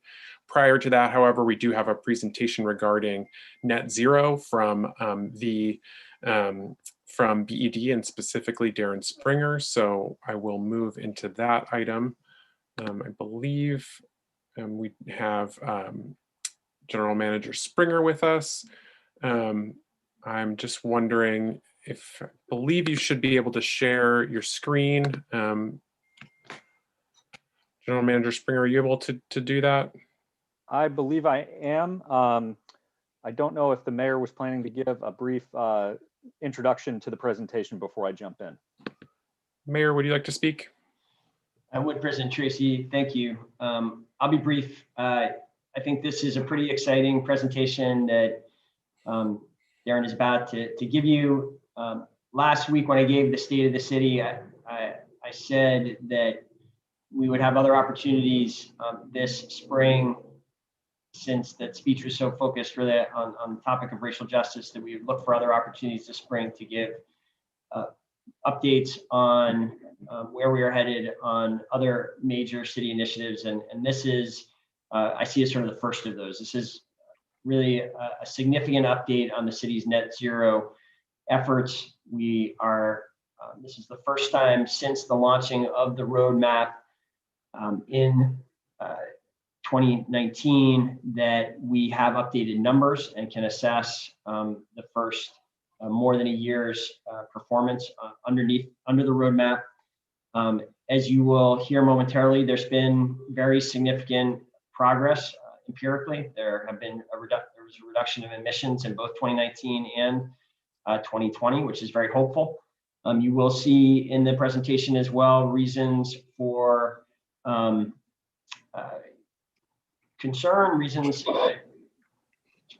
that really numbers that really bring home the point that this is a very ambitious plan, and that even after a year in which we saw a dramatic increase in the adoption of both electric vehicles and cold climate heat pumps, we are starting to slip behind on those specific in those specific areas behind the very ambitious goals laid out in the plan. So there's, I think in this presentation, you will also see the need really for continued strong action by us, local government, by the state legislature, certainly by our federal partners, and really by every resident in Burlington that believes that the vision of a net zero city by 2030 is an important goal. That accomplishing that goal is something that is going to require action down to the household level as Burlingtonians are making decisions about their vehicles and their buildings. And we have a lot of work to do over the next 9 years to get to this goal, and that really comes through in this presentation as well. What is the significance of this goal? It is, from my perspective, this is both a very ambitious local climate plan. We continue to believe this is as ambitious as any other local climate plan that we've seen. At the same time, we believe it is a feasible, optimistic vision for bringing the climate emergency to an end. I mean, if every city were able to achieve net zero as we have defined it, the great bulk of the climate emergency would be addressed. And the Burlington Net Zero Roadmap envisions a future where we get there, and we get there while holding on and even seeing enhancements to the outstanding quality of life that we enjoy here in the city of Burlington. This is, I think, a very positive, exciting vision of how we can do what needs to be done morally, practically, to address climate change, while also continuing to see a bright future for ourselves and our children. With that, Darren, why don't you take it from here? Thank you very much, Mayor. Good evening, councilors. I am going to share my screen. It is saying host disabled participant screen sharing, so looks like that function may not be working. Let me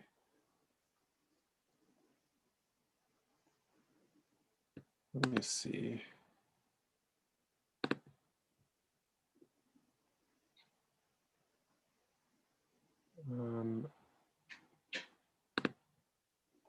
I will give you the host just for now. That should allow you to do it. Believe that worked. My slides coming through? Yes. Excellent. Okay. So just starting here, I know most of you are familiar with these numbers. They've been updated since we last presented in July of 2020, which was our last net zero update from Burlington Electric. Most notably, I would say that our sales of approximately 330,000 megawatt hours per year in a typical year are certainly down from COVID. And that's we'll talk about COVID impacts during the course of the presentation. We always start with this slide with our calendar contest winners. Those are the last 2 years of net zero calendar contests prior to this year. This year was virtual. We didn't have a gathering in 2020. I should say last year was virtual, 2020 in December. Key points from this slide as we talk about energy efficiency, which is really our foundation. We continue to be at the end of 2020. If you take out the COVID impacts, we continue to be 8.6% lower electric consumption than we were in 1989. At the bottom of the slide, as you can see, if you add back the COVID impacts, actually 12.3% lower than compared to 1989. We have over 72 million invested between BED and our customers. since that 1990 energy efficiency bond. We continue to see over 10 million of annual savings for our customers on electric bills in terms of avoided costs. And through the green stimulus, which is started in 2020 in response to the pandemic, continues in 2021, we're now offering 100% coverage for efficiency upgrades with our affordable housing providers and up to 75% for weatherization projects in the city. So we're continuing to enhance the efficiency efforts as we go. This slide, I think a number of you are familiar with. It's updated through 2020. You can see the COVID impacts on both sales to customers and efficiency, both dipping in 2020. But you see the continued impact of energy efficiency, keeping sales to customers and electric consumption in the city far lower than they would otherwise be. In addition to efficiency, we always talk about the renewability and being 100% renewable, the accomplishment that the city started in 2014 as being the first city in the nation. That continues. You can see our portfolio on the left continues to be fairly similar to prior years, a little bit more than a third coming from biomass, a little bit more than a third coming from hydro, both large hydro, but also small hydro that's Vermont based, and then a little less than a third coming from the 3 different wind projects that we get energy from, and a slice from solar located in the city of Burlington. This has been updated. This is our solar installation chart from last year. If you remember from July, this chart was updated, and the green dot in the top corner there on the right is showing the pending installations. So total installed right now is above 8.6 megawatts of solar in the city of Burlington. If you look at the pending, it would be 9.4 megawatts approximately. We continue to be #1 per capita now a couple years running in the Environment America Shining Cities report for solar in the Northeast, #5 in the nation. We continue to see really strong growth in solar. And just as a reminder, our peak in the summertime as a system in Burlington is roughly 60 to 65 megawatts. So on a hot, sunny summer day, and when we're using 60 to 65 megawatts, you could see 8 and maybe soon more than 9 of that potentially coming from solar, depending on the time of day that peak is occurring. So solar is a significant resource for us in the summertime if the peak is during the day. And this is just kind of a recap from last July, but just to remind folks that we did look back at the Climate Action Plan goals from 2010, 2013, 2016, and we used some of the updated data in the roadmap at that time, the 2018 data from the roadmap, to show that we had actually met and exceeded the Climate Action Plan goals previously. So that's a good foundational piece of information for what we'll talk about this evening. This is our net zero energy vision. The roadmap, which was released in September of 2019, was adopted by the City Council, continues to involve a variety of different city departments, key external partners, including Champlain Valley Weatherization Services and VGS. Roadmap was recognized as the first US net zero 2030 plan, and we continue to see that these factors at the bottom, technology development, pricing, adoption curves, community engagement and participation certainly has an impact on our progress as we move towards net zero. And this is just the kind of summary slide from the roadmap. If you recall, transportation is the #1 source of emissions both in Burlington and in Vermont. However, the roadmap focuses primarily from the transportation sector on use by Burlington residents. We don't focus on vehicle travel that's coming into Burlington. We focus on Burlington resident travel. Because of that, buildings actually takes up a larger portion of the solutions here than transportation. You can see buildings being at the top, 60% of the solution, and then obviously electric vehicles, district energy, alternative transport, vehicle miles traveled. We'll come back to that. Here it's listed as being 5% of the solution, but as you'll see during the pandemic, it made a significant impact on emissions. So this is one of the key takeaways. I have another slide just after this that looks at emissions, but On the left is the original roadmap slide comparing a business as usual trajectory, which would have taken us to about 9% reduction in fossil fuel use by 2030. And then the green line, which represented the very, very ambitious roadmap path. And as you can see on the right, we have a couple of years of data now updated from our partners at Synapse Energy Economics. And you can see that we are actually on the path for the roadmap relative to fossil fuel consumption for thermal and ground transportation. And fossil fuel use was down both in 2019 and in 2020. And at the bottom here, it does note that the 2020 data includes impacts from the pandemic, in particular, reduced vehicle mile traveled. Similar here, on the left, the net zero roadmap greenhouse gas emissions scenario, representing that very ambitious path to get to 2030. On the right, you can see the actuals from the Synapse update, looking at thermal and ground transportation. Again, emissions were down relative to the 2018 baseline, both in 2019 and in 2020. And as you can see here, in 2020, emissions are actually lower than the roadmap pace. And again, we have to acknowledge that the pandemic has a role to play in that accomplishment, essentially. But this is the current data from Synapse showing where we are as a community on emissions relative to the roadmap baseline.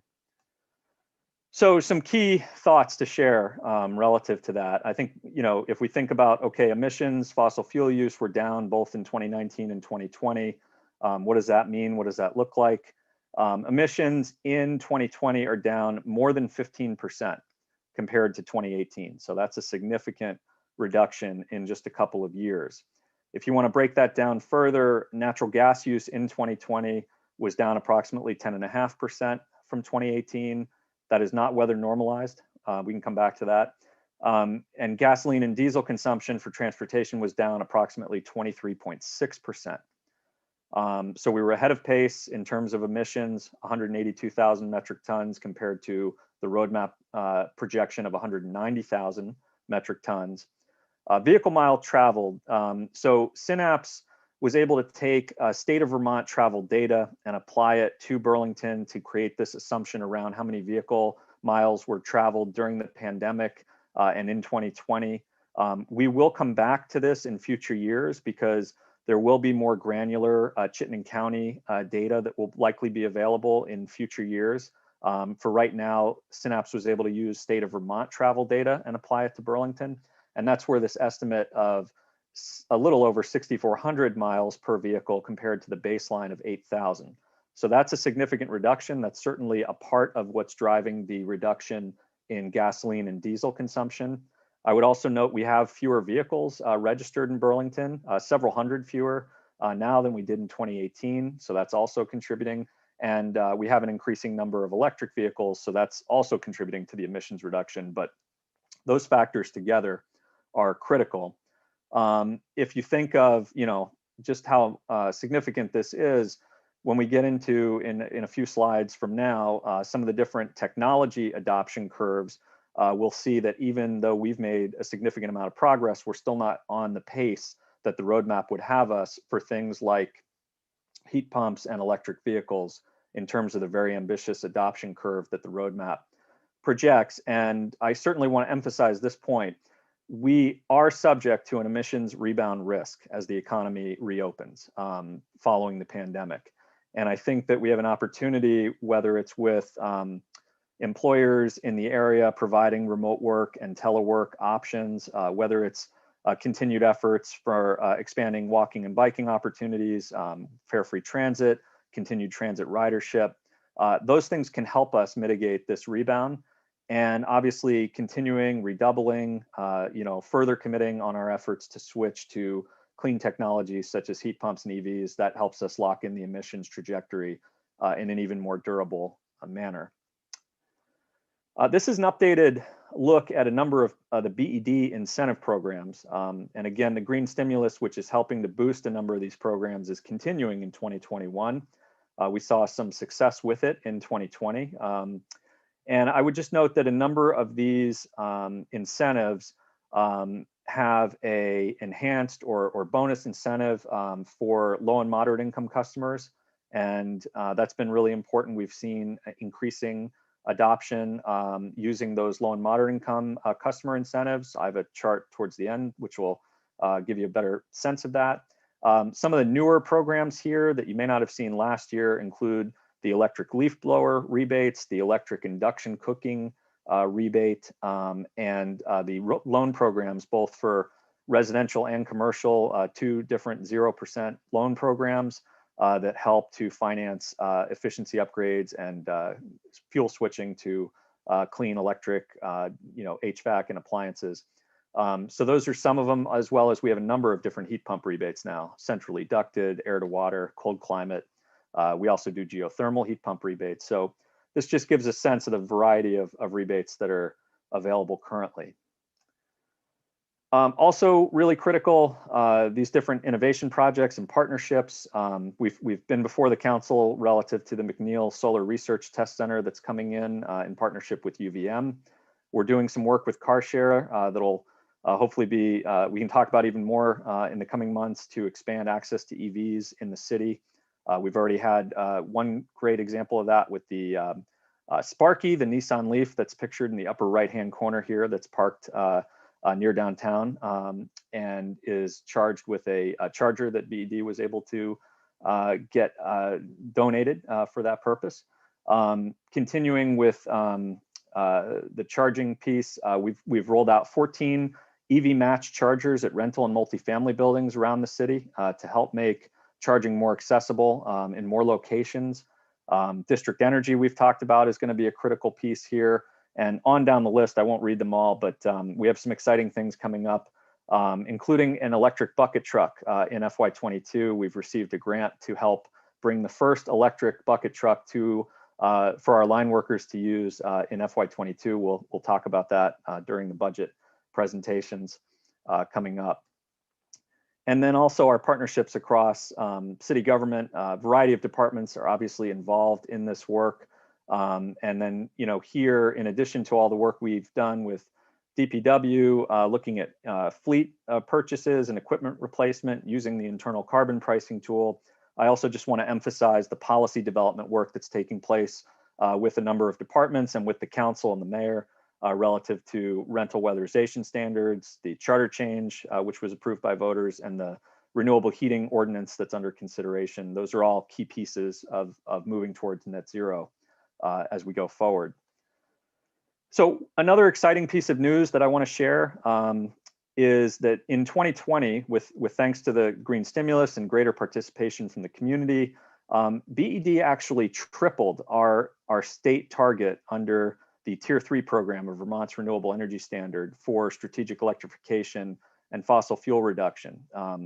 You can see here what that looks like represented on the 2 different charts below. You can see that the emissions reductions just from measures that were installed in 2020, approximately 25,000 tons over their lifetime, equivalent to removing 8,500 cars from the road for an entire year. And then we can talk about what did that look like.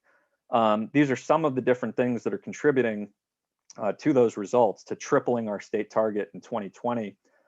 We had the electric buses come in January of 2020 to the Green Mountain Transit fleet. We've had a number of different heat pump and electric vehicle and electric bike and electric lawnmower purchases by Burlingtonians or leases. We've added continued usage at our different charging stations. We've had geothermal heat pumps from some of our commercial customers. Those can be very significant in terms of reducing fossil fuel use. So those are really important. And that's just a kind of a variety of some of the different things that are driving that result. And then here you can see our EV incentive adoption on the left, our public charging usage on the right, obviously impacted by COVID in terms of public charging. It has not rebounded yet to its prior peak level. Here's another kind of picture of what's going on with electric vehicles. The roadmaps are very ambitious technology pathways. We're not quite on the technology pathway yet for the roadmap. The roadmap would have had us at about 548 electric vehicles registered in 2020. We have partial year data from the DMV, so this is subject to change, but we're estimating we had around 362. So we're actually closer to kind of the net zero 2040 pathway with EVs than we were to the 2031, but the program continues to grow, as you see on the left. With heat pumps, this is our tier 3 heat pump for residential customers. Our incentives, you can see with the green stimulus, it drove the adoption curve significantly. And we have a 6x increase in installations for residential heat pumps during the period of time the green stimulus has been in effect compared to the period of time prior to that. So we're having an impact there, and yet, even though we have a total now at the end of 2020 of 891 residential heat pump installations, which is nearly doubling from 2018. Again, the roadmap goal, being as ambitious as it is, would have us almost at 4,000 heat pump installations. So we're tracking behind that goal for 2030 with the roadmap. And this isn't to be, saying that we haven't made progress. We are making progress, but just to give a sense of exactly how ambitious the roadmap target is relative to the good progress that we're making. I know we're coming up close to the public forum time. I think I can finish or close to finish the slides and then certainly be available for questions after public forum. But these are just some different charts here relative to some of our other incentive programs. I'll linger on this one for a moment. This shows our low moderate income EV rebate, our low moderate income heat pump rebates, and our pre-owned vehicle rebates. And as you can see in 2020, we had significant progress increasing adoption in all 3 of those programs and improving affordability under our net zero incentives and accessibility. This chart is just looking at what would happen if we move from a 60 to 65 megawatt peak system today to a 103 megawatt system under the net zero plan. This is from our integrated resource plan. And it shows that business as usual is the blue line, shows upward rate pressure over the next 20 years. The red line is the net zero scenario, where even though we would have a cost to upgrade our system, the additional usage from these different strategic electrification programs would actually provide a greater economic benefit and reduce rate pressure, in some cases by half. So a very significant economic case for moving towards net zero. And the final slide here, laying out some of the next steps and also the challenges ahead. The mayor spoke to these earlier at our public announcement today. I can summarize them here briefly and then I'll pause so I know we need to move to public forum as well. We will continue the green stimulus in 2021. And BED is going to work to present a revenue bond proposal to support future electrification incentives and net zero energy infrastructure to the council and hopefully to the voters at some point, either later this year or perhaps early next year. I'd love to talk more about that. We will complete the district energy phase 3 work in 2021 and get a go, no-go decision on that project, hopefully advance that. We'll continue on these policy changes that we referenced earlier. DPW will provide a separate update relative to continuing to build out the dedicated bike lane network. And we will obviously look at opportunities for federal and state funds for climate and energy projects and work with Synapse to track our progress as we've presented today and continue to report out in a regular fashion to the council and the public on how we're doing with emissions and fossil fuel use. At the bottom, you can see the challenges, and I just want to reemphasize the challenge of mitigating the emissions rebound as we come out of the pandemic will be a critical one over the next year or two. And with that, let me exit the screen share and try to, let's see here. Do I need to do something to make you the host, President Tracy? Yeah, if you could just click on the 3 dots in the corner of your little window and then just make me the host again. Absolutely. Appreciate that, GM Springer. And I'll come back to counselors with questions. So think of your questions, counselors. We'll come back to you after public forum. Just don't want to rush folks through anything or delay the public forum too much. So come back to those. And then for members of the public, I'm going to come to public forum in just a second here. Again, if you're interested in signing up for public forum, you may do so by going to burlingtonvt.gov/citycouncil/public forum And then that'll take you to a form that you fill out. Once you submit that, it comes to me, and then I'll use that to call on folks for public forum. We do prioritize Burlington residents in those forums. I'm going to be giving folks 2 minutes this evening. Ask that folks just try to remain respectful and direct comments through me in terms of the issues that you're going to be discussing in your comments. With that, let me just. Yeah, I haven't, apologies, I have not been able to identify the spot to reassign you as the host. So I think if Aaron? Yes, Jordan. Chief of Staff Riddell, are you able to help? Yep. If you just can you turn the sound off? If you just hover. Oh, I see it.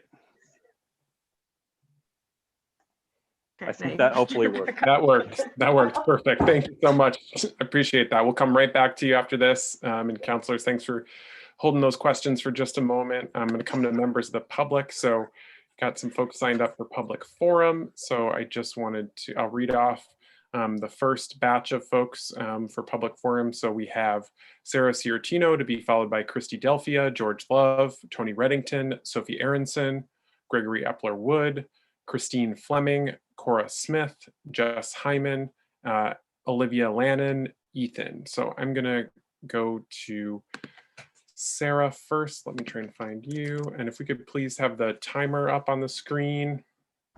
I am also not able to share my screen. Oh my goodness. Is there a way that we usually have those settings for panelists? Let me just check. Share screen. Hey Max, it's Jordan. I'm sorry to do this. I wish I could. If you just want to make me host quickly, I can fix the screen share thing. I just can't recall how to explain it to him. I have to click around for a second, but Sure. One sec. Sorry. Yeah, no problem. Okay, there you go.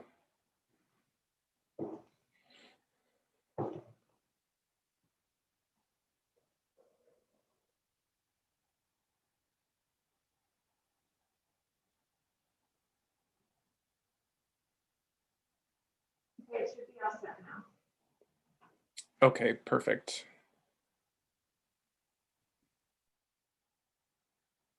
Did that work for you, City Clerk Bovee? Yes, I'll have it in 1 second. Perfect. Thank you so much for your help.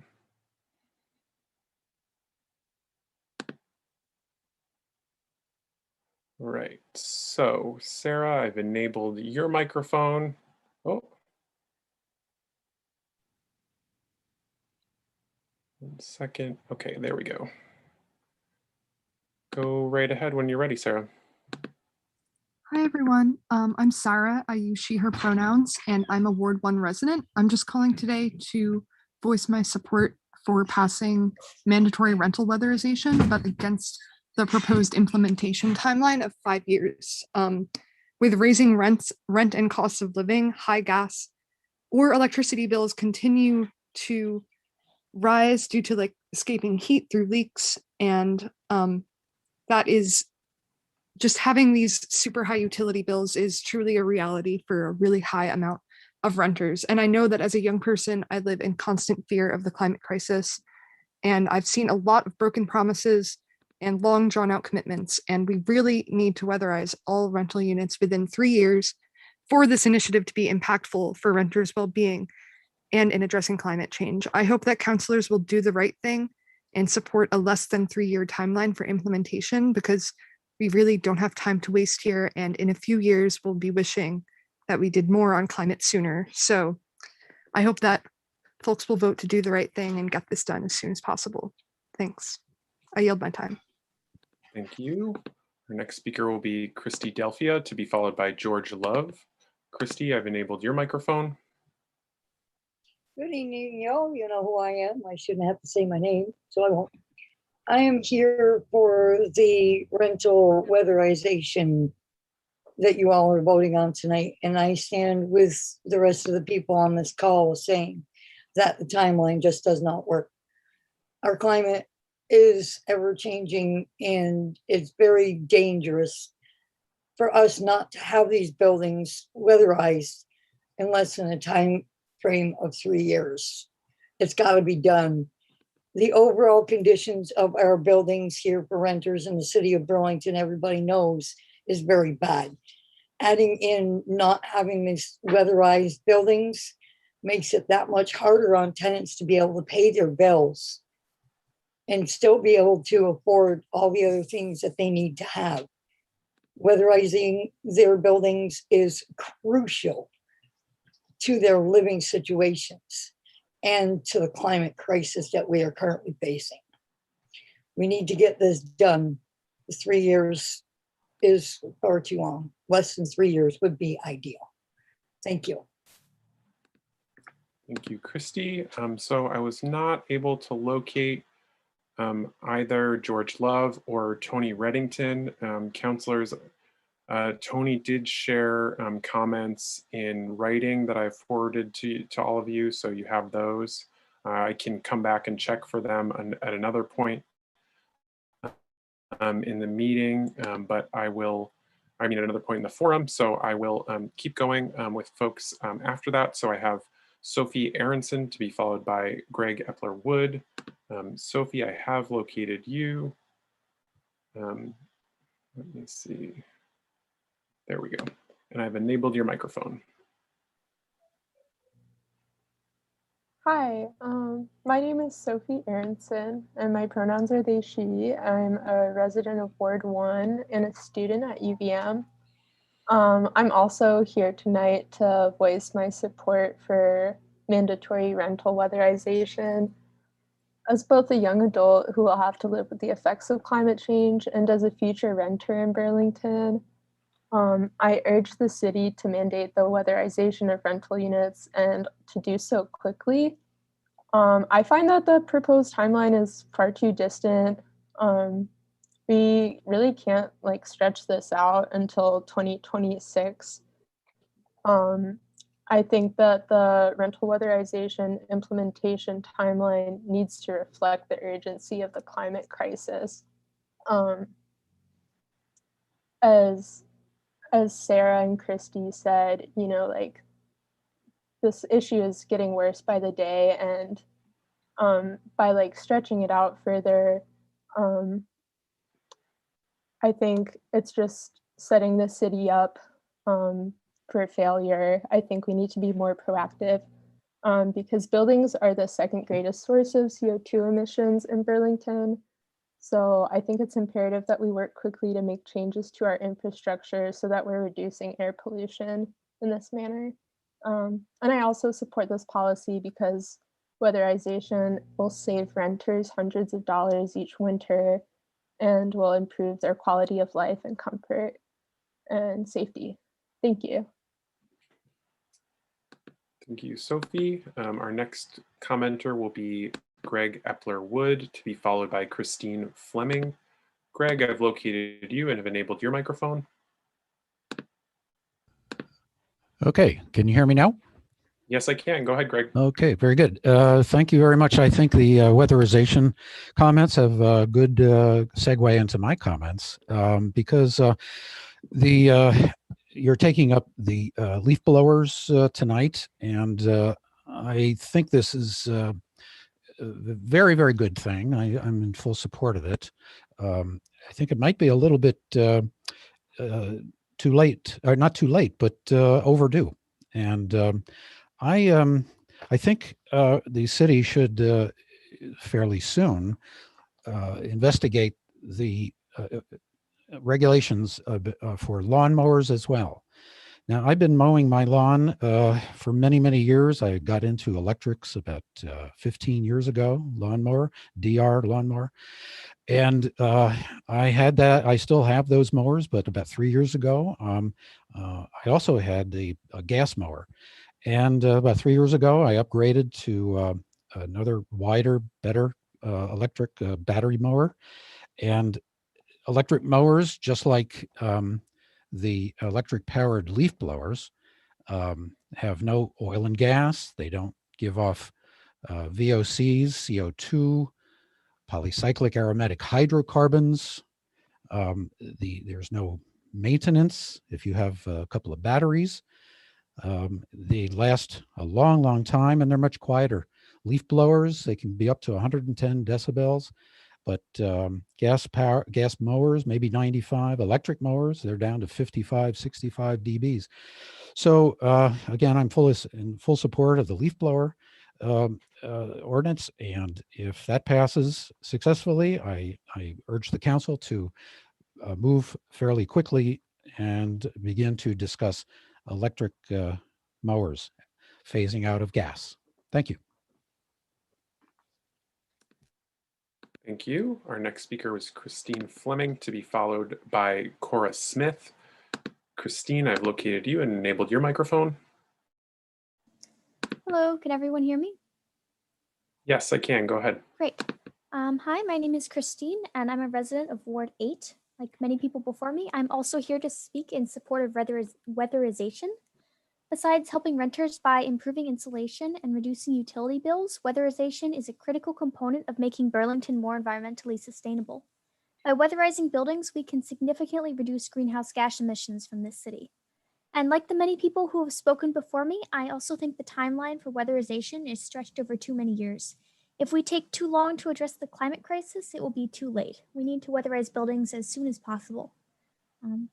Thank you. That's all I have to say. Thank you. Our next speaker will be Cora Smith, to be followed by Jess Hyman, Olivia Lannon, Ethan, David Siddell, and Sandy Henneberger.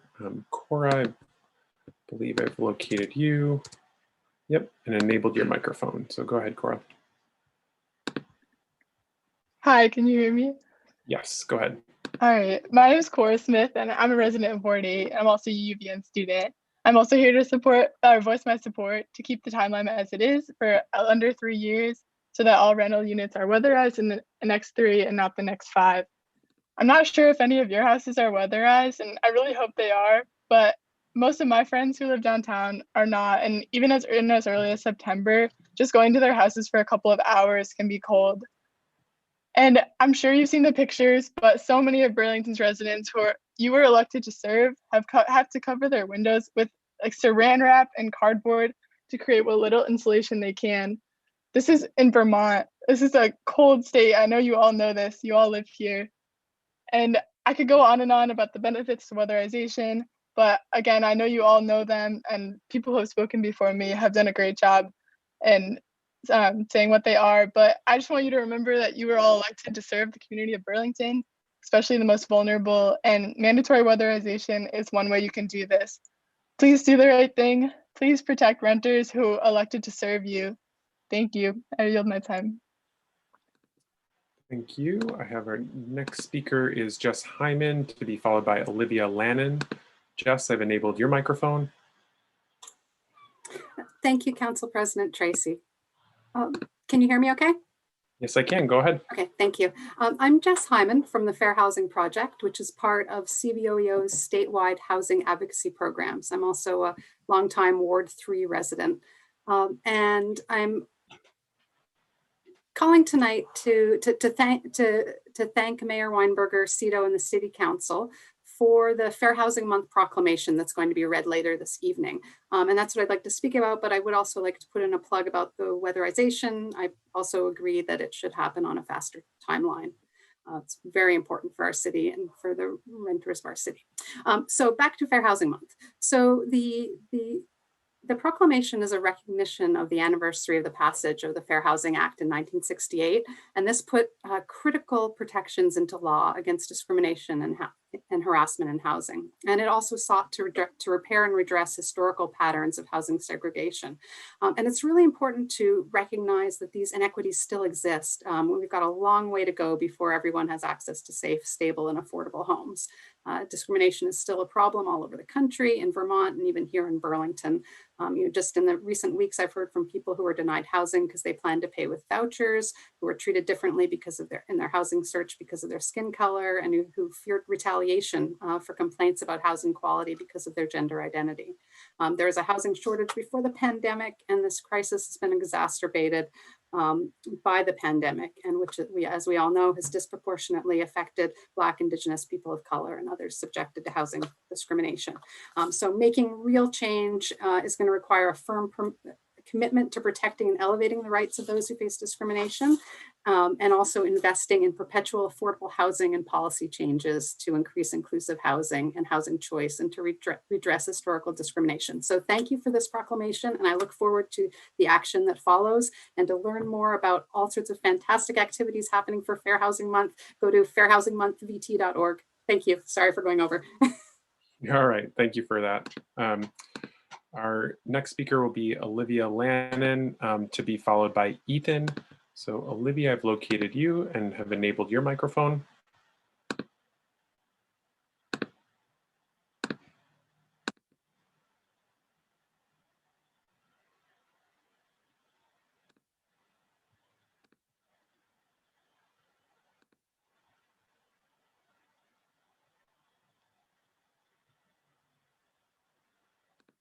Olivia, it looks like you're still muted on your end.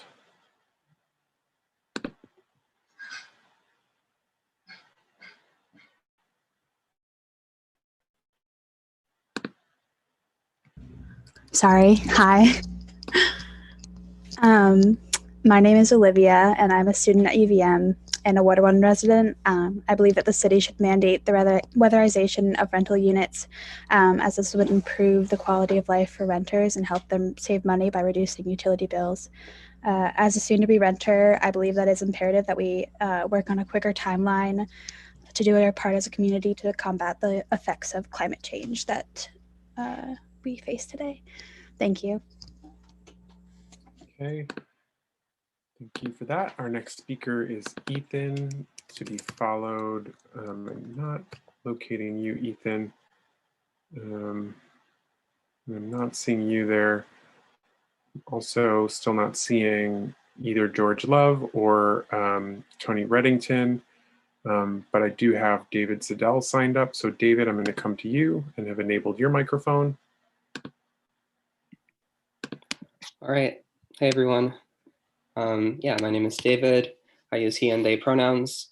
And yeah, like a lot of other folks here tonight, I am speaking in really, really strong support of the mandatory rental weatherization policy, and want to push really hard that we commit to getting this done within 3 years or less, as opposed to the 5-year timeline.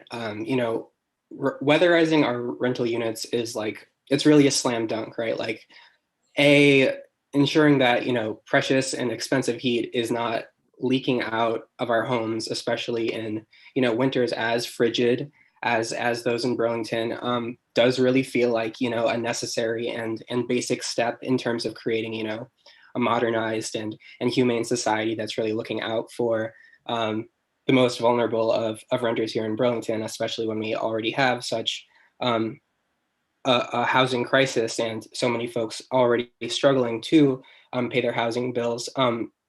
And of course, the significant climate impact of it. And so I'm glad that, you know, it seems like we all agree on this, that we do really need to weatherize, but I do greatly worry about, you know, a 5-year timeline in terms of implementing a reform that is this crucial. I mean, in terms of climate time, the difference in taking, you know, 3 or less years as opposed to like 5 years, you know, that's the difference between Burlington being, you know, a recognized and like deeply admirable climate leading city that, you know, young people like myself can be like really proud to live in, and that can really be remembered for stepping up in a unique and ambitious way at this time, as opposed to, you know, just being kind of another city that what under a more reasonable political landscape would be understood as basically the bare minimum. And so I really want to encourage us to taking a lead on this issue and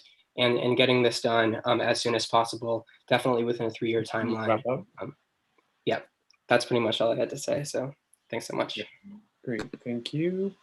All right, I'm not able to locate Tony Reddington, George Love, Ethan, or Sandra Henneberger. I do see Daniel Muntianu has signed up. So Daniel, I'm going to come to you. Daniel, I've enabled your microphone. Hey, could you hear me? Yes, I can. Go ahead. Hey, I'm Dan. I live in Ward 1 and I use he, they pronouns, just like a lot of the people before me. I'm here to speak in support of the mandatory rental weatherization. And I believe that the timeline for the minimum energy efficiency standards should be more aggressive. I support more of a 3-year timeline as opposed to the 5-year timeline that's laid out in the document as it is. I think that in order to address the climate crisis, we need action at all levels of government, and we always need to be as aggressive as possible. So if it's at all possible, I support expediting this, and this will just be one small part in a larger action that the city could do, along with all other forms of government, communities, and individuals to address this emergency. That's it. Thanks, Dan. I still not able to locate Tony Reddington or George Love or Sandy Henneberger or Ethan. And those were the remainder of the speakers that I had signed up for this evening. So I'm going to go ahead and close the public forum. And we'll go back into the comments or councilor questions, I'm sorry, with regards to the net zero presentation that we were just given prior to the public forum. So councilors are interested in commenting or asking questions, just please let me know and I will call on you as I see you.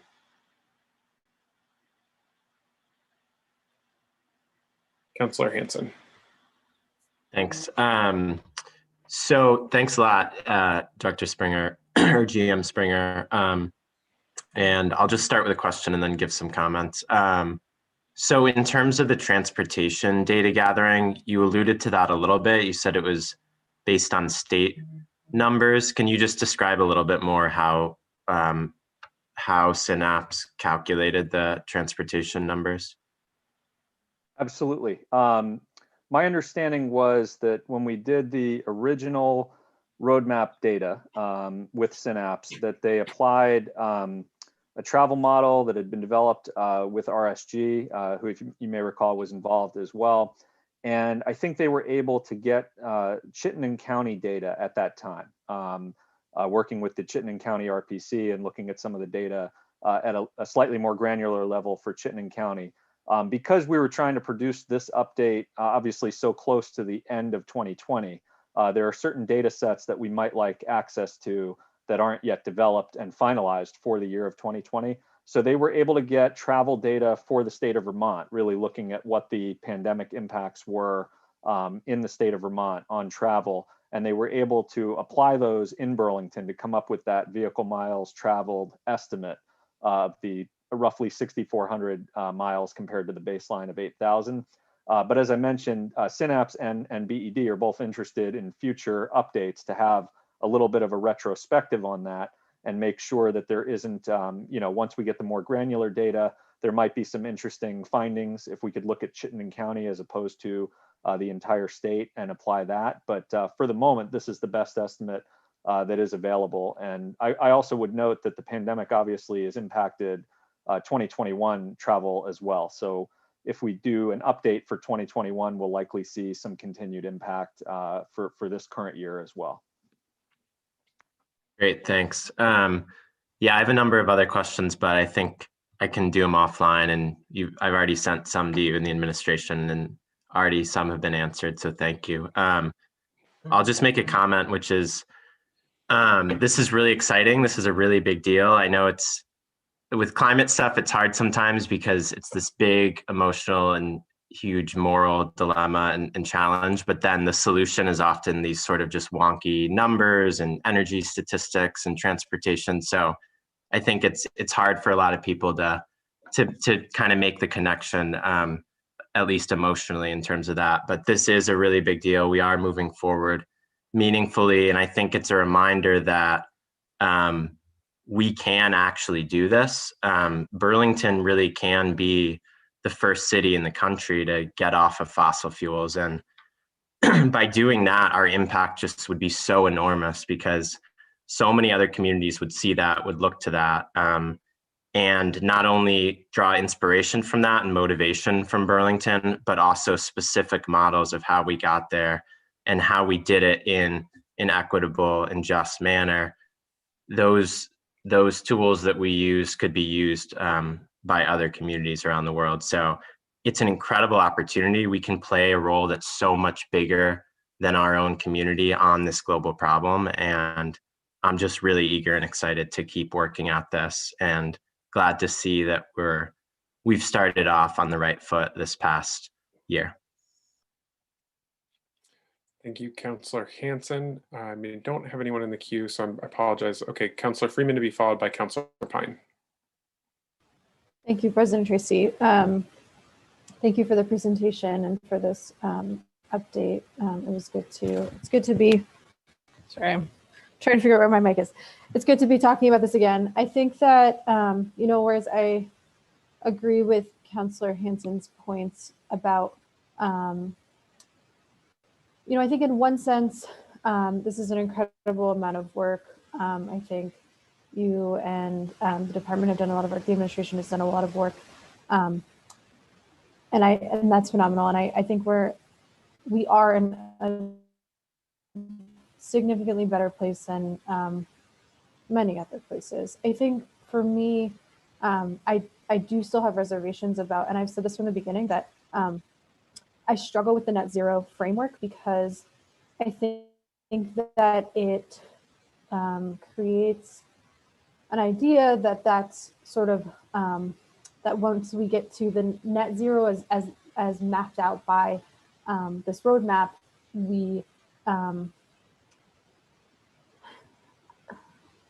I think it creates an idea that we've sort of, not that we've solved completely, but I think that's part of the narrative. And what I've struggled with is that there are so many other sectors that aren't included in this roadmap and aren't included in the scope of it, in terms of the goods and products we consume, our food consumption. I've also spoken about incorporating air travel, as well as other modes of travel in the transportation portion.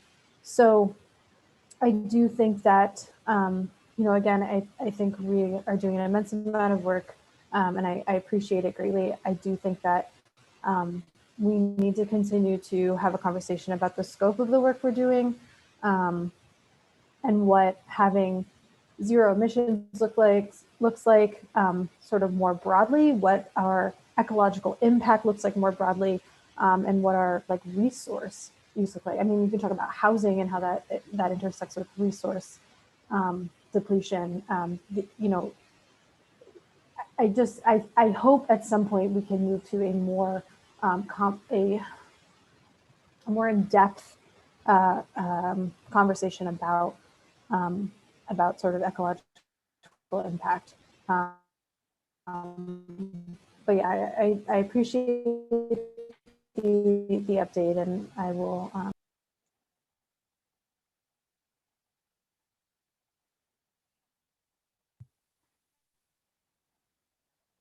Sorry, Councillor Freeman, you were breaking up a little bit there at the end. Oh, sorry. I didn't realize I was breaking up. I just said I appreciated the update, and that I'll be, following up about the project, and that, thank you. Sorry, I didn't realize I was breaking up. Yeah, just at the very end. So I just wanted to make sure you were finished. Yeah, thanks. Okay, Councillor Pine, and then I don't have anyone else in the queue, so let me know. Go ahead, Councillor. I got you, Councillor Jang. Thank you, President Tracy.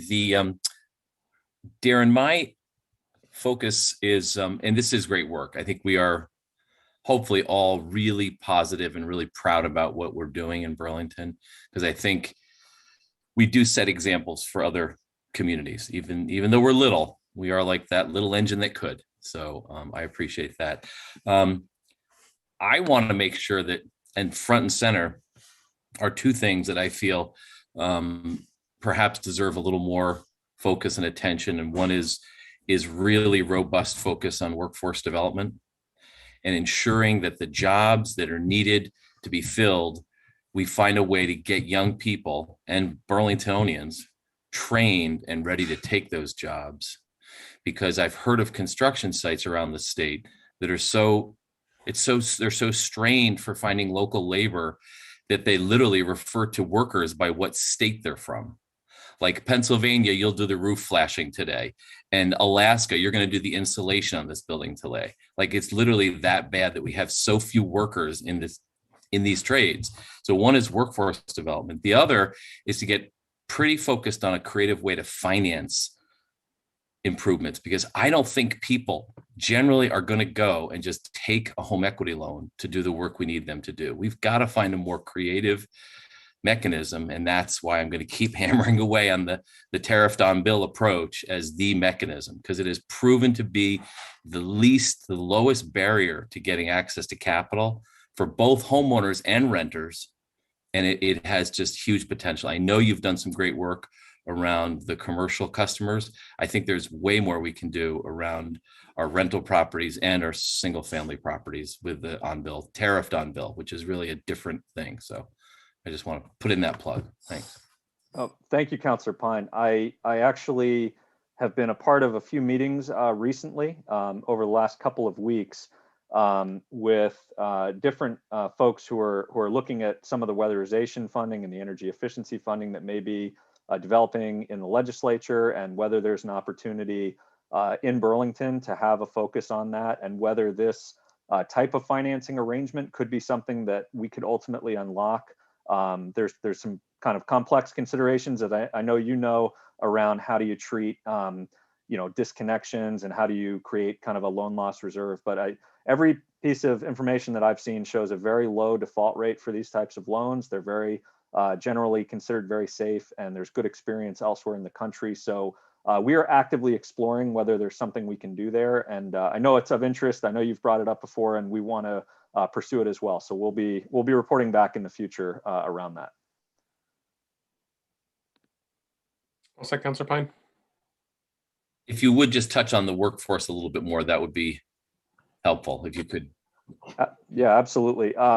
I definitely agree. We have a challenge there. I know it's been discussed in the weatherization context. I know it's been discussed in other contexts.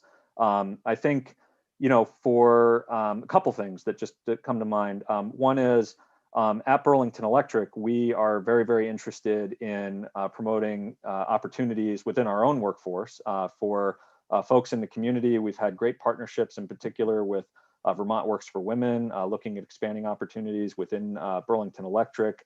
I'm also optimistic that when the Solar Research Center is developed at McNeil, and we are moving on that, hope to have that developed this year, that may be another workforce training opportunity. It's going to be in partnership, obviously, with UVM.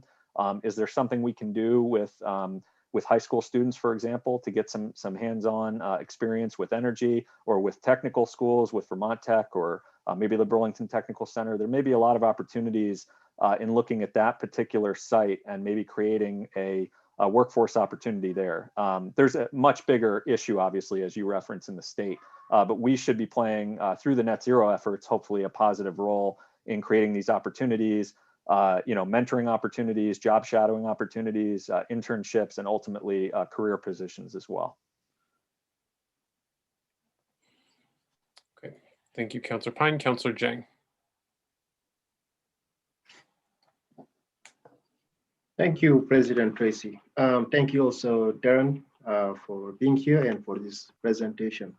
But to tell you the truth, listening to you, I thought that I would have loved to hear this presentation and all the press release today, at least a year from now, a year from we get out of the pandemic. And I see as if this presentation today, just my focus has been about the risks of all the job done might just go back down.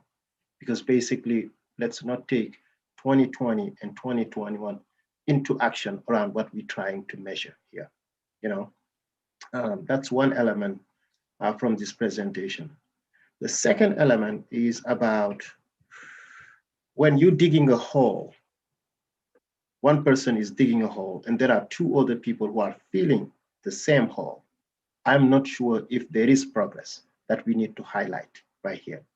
I value and appreciate all these goals and all of that.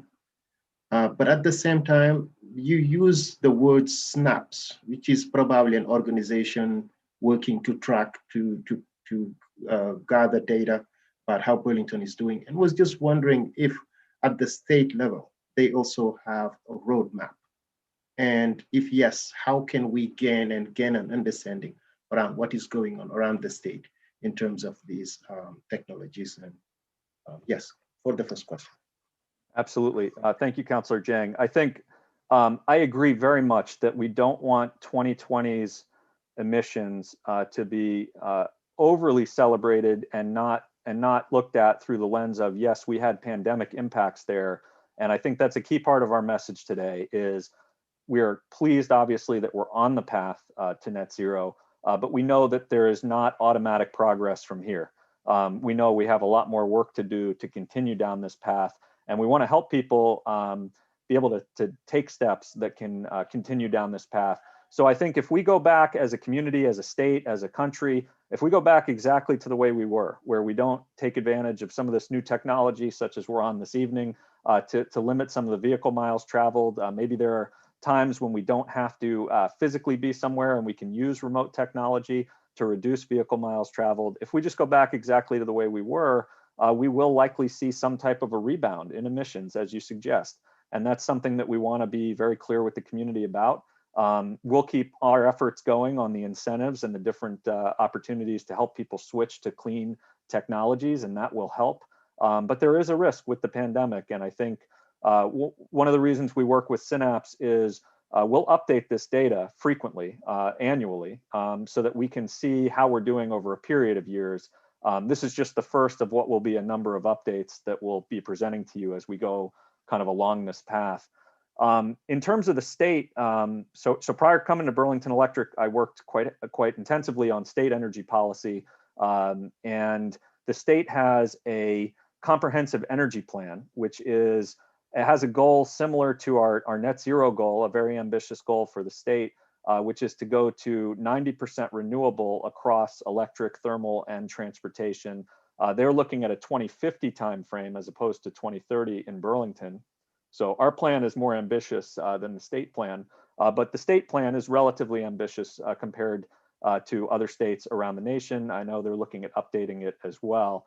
And they've done similar analyses looking at the different pathways for how to achieve that goal, looking at different policies that they can enact. And some of the incentive programs we've talked about this evening are the reason we're able to offer them at Burlington Electric is because of state policies that enable utilities to offer these types of programs for customers to help us reach the state goal. So I think it's an important point to say we're not only trying to reach the Burlington goal, but Burlington is contributing as well to the state of Vermont's progress on climate. And we look at the state of Vermont, transportation and thermal are about 3/4 of the problem. That's where our focus is in Burlington, and that's where a lot of the focus is at the state level as well. Those are the big sources of emissions that we're trying to tackle. Yeah, wonderful, thank you. And I think, if for every issue, I just want to go back to look at it from a bird eye perspective, and just not focus on what is happening in Burlington. My analogy about you digging a hole and there are two older people filling it. Do you think from your perspective that maybe Chittenden County need to come together and are there any talks around that area for the county itself to lead this effort? Well, certainly there's, I think around transportation in particular, there is a significant role for the Chittenden County Regional Planning Commission and, efforts with neighboring communities because, I mentioned that we don't focus in the roadmap specifically on vehicle travel into Burlington. But, when we put in electric vehicle charging stations, we need to, if we have people driving into Burlington for work and they're driving an electric vehicle, we want them to be able to recharge that vehicle. If somebody wants to be able to take the transit system, take a bus, and they live in Burlington and they work in Montpelier, that we want to have a route there that's convenient for them to be able to use the bus. So transportation in particular, I think, can be a regional issue in a very, very specific way. And I think that there is great opportunity as we come out of the pandemic to coordinate these different efforts around transit, around transportation planning. That would be an area of focus. Yep. And lastly, I think, to Councillor Pine's point, which I do believe we talked about this before, and was just wondering what has it started yet for the creation of a new specific program with BTC around weatherization or, solar energy.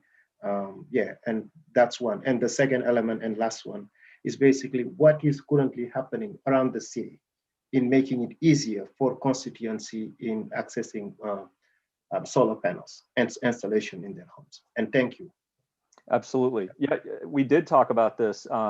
So with the McNeil Solar Test Center, we are just now have all the documents lined up so that Encore Renewable Energy, which is a Burlington-based renewable energy company, is helping UVM and BED move that project to the permitting phase. And so our hope is that we'll be able to get that installed sometime this year, and then be able to reach out to the Burlington Technical Center, to Vermont Tech, to other institutions that may be interested, and use that as a workforce development site. It's also going to be a research site, so there could be some good energy R&D that could happen there. I think as well, when the weatherization standards that were discussed during public forum, when those are complete, I think there is an opportunity to talk about workforce around weatherization, because not only are we talking about policy in Burlington, the governor's proposed and the legislature is considering a significant one-time investment in weatherization this year. So we know there's going to be a lot of weatherization work that's going to be coming, and having opportunities for people who are interested in that as a career opportunity. We want to support training in that sector in particular. And your question around solar, we've seen, as I showed on the chart, a really significant growth in solar. There's opportunity, really, if you're looking at it through the net metering program, to get a credit on your bill from Burlington Electric to help compensate for your solar power that you're producing. We also have partners at our different credit unions. We have a number of financing programs with the different credit unions in Vermont, and a lot of people are looking at finding really good financing options for solar. I know we talked, Councillor Pine, a moment ago about some of the financing challenges with certain programs. With solar, there are some really good financing programs. There continues to be a federal tax incentive as well. And I know there's talk about even extending that in the Congress. So I think if somebody's looking at solar, they can look at the federal incentive, the state net metering credit that would go on their bill from Burlington Electric. And we're happy, obviously, if anyone's interested, they can contact us at efficiency@burlingtonelectric.com. We're happy to work with customers who are interested in solar and have questions, want to learn more about these programs that we're talking about. Great. All set, Councillor? Okay, good stuff. Any other councillors looking to ask questions or offer comments? Okay, seeing none, we'll go ahead and close that item. Thank you, GM Springer, for your presentation and just taking time to answer all these questions. Really appreciate that and look forward to continued collaboration on this crucial work. Thank you very much for having me this evening. Absolutely. Have a great rest of your night. We will now move into, that was item number 2. We've already done item number 3, which was the public forum. Brings us to our next item, which is pretty related to what we were just talking about, which are climate emergency reports. Did any councillor have a climate emergency report that they'd like to offer?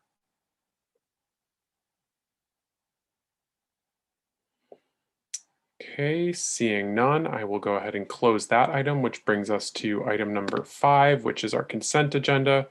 Just want to note again that as part of the original motion on the agenda, that the proclamation on fair housing was removed from consent, placed as the first item on our deliberative agenda per the mayor's office. So just wanted to highlight that for folks. Councillor Stromberg, may I please have a motion on the consent agenda? I move to adopt the consent agenda and take the actions indicated. A motion on consent. Is there a second? Seconded by Councillor Pine. Any discussion? Hearing none, we'll go to a vote. All those in favor of adopting our consent agenda and taking the actions indicated, please say aye. Aye. Aye. Any opposed? That carries unanimously. Brings us down into our deliberative agenda, which again, as I said before, the first item as amended in the earlier motion on the agenda is the proclamation on the fair housing. We will need a motion to just accept the communication and place it on file, but prior to doing that, I'm going to go to Mayor Weinberger so that Mayor, you can offer any remarks or any reading of the resolution into the record that you would like. Thank you, President Tracy, and thank you to Jess, who spoke in public forum, and her colleagues for their work to make sure that the April does not pass without recognition of Federal Fair Housing Month and the Federal Fair Housing Act that was passed in April of 1968 and was really a landmark step forward for fair housing in this country. And we have prepared a full proclamation, and President Tracy, I understand you think it'd be appropriate to read the full proclamation at this point. I'm happy. Certainly, Mayor. Certainly, Mayor. Go right ahead. So, okay. Whereas the Federal Fair Housing Act was passed in April 1968 in order to take steps toward eliminating discrimination in housing opportunities based on race, color, national origin, religion, sex, family status, and disability, and to further housing choices for all Americans. And whereas Vermont's Fair Housing Act strengthened the protections of the Federal Fair Housing Act to include age, marital status, sexual orientation, gender identity, receipt of public assistance, and people who have experienced abuse, sexual assault, or stalking as protected classes.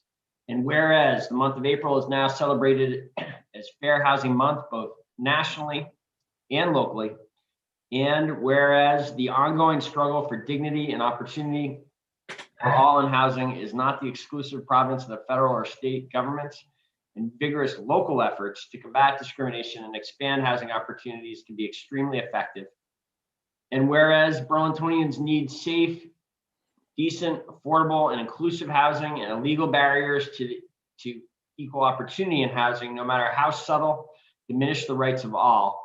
And whereas the City of Burlington supports the efforts of fair housing organizations, concerned citizens, and the housing industry to create broader housing choice in Burlington and Chittenden County and to promote understanding of the Fair Housing Act.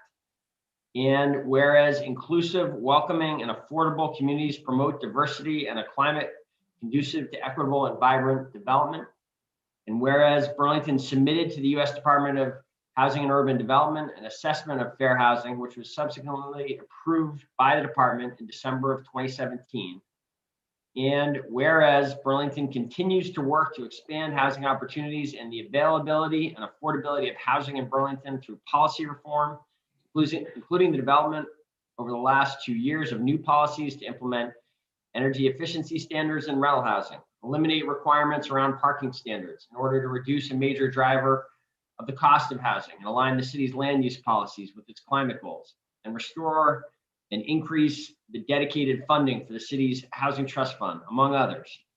And getting towards the end here. And whereas the coronavirus crisis has put additional strain on the city's housing and support services and exacerbated existing inequities for people who fair housing laws seek to protect from discrimination, particularly people of color. Now, therefore, be it resolved that I, Moreau Weinberger, the mayor of the city of Burlington, do hereby proclaim the month of April 2021 to be Fair Housing Month in Burlington, and do hereby urge all individuals, agencies, and institutions, public and private, to contribute to the observance by continuing our efforts to eliminate housing discrimination in our communities and increase housing opportunities for all. Thank you, President Tracy, for that chance to make sure that this significant milestone was recognized. Thank you, Mayor. Appreciate that. What a motion to accept the communication and place it on file is now in order. If I could please have such a motion. Moved by Councillor Pine, seconded by Councillor Carpenter. Any discussion of accepting the communication and placing it on file? Okay, seeing none, let's go to a vote. All those in favor, please say aye. Aye. Aye. Aye. Any opposed? That carries unanimously. Which brings us now to our next item on the agenda, which is an ordinance having to do with energy efficiency and weatherization in rental housing. Councillor Mason. Councillor Mason, you're on mute. My apologies. Thank you, President Tracy. I would like to make a motion to waive the second reading, adopt the ordinance, and then ask for a floor back for consideration of an amendment after a second. Okay, seconded by Councillor Hanson. Go ahead, Councillor Mason. Thank you, President Tracy. Just for the benefit of those watching and the public who weighed in, a little bit of process. The ordinance was considered on first read 2 meetings ago. Subsequent to that meeting, Mr. DeCoster, the executive director of CVOEO, reached out expressing some concerns with some of the standards that had the technical specs that had been proposed. At that point in time, in consultation with the council president and the full council, there was a decision to defer second reading and adoption to allow CVOEO to speak with Chris Burns at BED and Bill Ward at permitting and inspections. That meeting that did happen, what is in front of us now does reflect the amendments to the technical changes. In the process of the pause on the ordinance, I got a call Friday afternoon from the assistant city attorney indicating that the city attorney's office had taken a further review of this, and there were some additional changes that were requested, including potential implementation of the timeline that, as we heard from a number of public commenters, was something of particular note. Our expectation as a committee was that was going to be done, further down the road by Bill Ward with input from the committee and the full council. So in light of the fact that this did drop fairly late on a Friday before our voting again on Monday, and the fact that I think and others believe it merits a full committee hearing with discussion and input from BED, as well as permitting and inspection before we were to actually move forward, I would make a motion to amend the recommended action to send this back to the ordinance committee for its further consideration, with a commitment as the chair, if I am chair, continuing as chair of the ordinance committee, to take this up at our next meeting and get this back to the council as soon as possible. So if there's a second on my motion to amend to send this back to the ordinance committee for further consideration. Thank you for that motion, Councillor Mason. I saw a second from Councillor Hightower. Did you want the floor back, Councillor Mason? Okay, so we have an amendment that's been moved and seconded. We are on discussion on the amendment to send this back to the ordinance committee for further discussion, specifically regarding the implementation timeline. Is there a discussion on that amendment? Councillor Hanson. Yeah, just briefly, I'll say I'm as eager as anyone, I think, to get this policy implemented. That being said, this timeline aspect is really important, the timeline of implementation, and we need to we need to make sure that we're able to give that the attention and the debate that it deserves, because as we heard from the public, this is one of the most important aspects, is how quickly is this work actually going to happen, and how quickly are these requirements actually going to be in place. So I'm supportive of taking hopefully just one more ordinance meeting in the coming weeks to iron out the timeline and get it back to the full council. And hopefully we can pass this, maybe not quite during Fair Housing Month, but maybe right after Fair Housing Month. And I'm looking forward to that day. Thank you, Councillor Hanson. Any further discussion on the amendment? Okay, seeing none, we'll go to a vote on the amendment. All those in favor of referring this back to the ordinance committee for further discussion, please say aye. Aye. Aye. Any opposed? Hearing none, that carries unanimously. We are now back to the original motion as amended, which is essentially the same thing, which is to send it back to the ordinance committee. Is there further discussion? Okay, we'll go to a vote on that. All those in favor of, again, referring this to the ordinance committee, so that original motion as amended, please say aye. Aye. Aye. Any opposed? That carries unanimously. And for my part, I will look to be finalizing committee appointments. I'll say more on that later in the meeting, but hopefully we'll get that ironed out so that the ordinance committee can get working on this in short order. Brings us to our next item on the agenda, which is an ordinance regarding leaf blowers. I'm going to go to Councillor Paul for a motion on this. Thanks, President Tracy. My internet is a little bit iffy tonight, so hopefully I won't lose you. I'd like to move the ordinance for a second reading, adopt the ordinance, and ask for the floor back after a second. Moved by Councillor Paul. Is there a second? Seconded by Councillor Stromberg. Go ahead, Councillor Paul. Great, thanks so much. So just briefly, the ordinance is relating to the use of leaf blowers. Specifically, if passed, Burlington would be joining over 100 cities across the country in restricting the use of gas-powered blowers between Memorial Day and Labor Day. And during the summer months when people are outside the most in Vermont, this ordinance would curtail the use of gas-powered blowers, which are detrimental to the environment or harmful to the ozone. They're also very noisy, in favor of electric and battery charged blowers only. The ordinance would be phasing in the use of leaf blowers. City departments who should arguably be taking the lead in this are going to be taking the lead. They would abide by the ordinance beginning in August of this year. Larger businesses that use leaf blowers would have until September of this year, smaller businesses until the end of the year, and then residential users would have until May 31st of 2022. Just want to add that, as Darren had mentioned earlier, this is one step towards addressing our climate emergency. One of the amazing things about Burlington Electric is that, this ordinance has been in the works for over a year. Burlington Electric proactively, took it upon themselves to find a rebate program.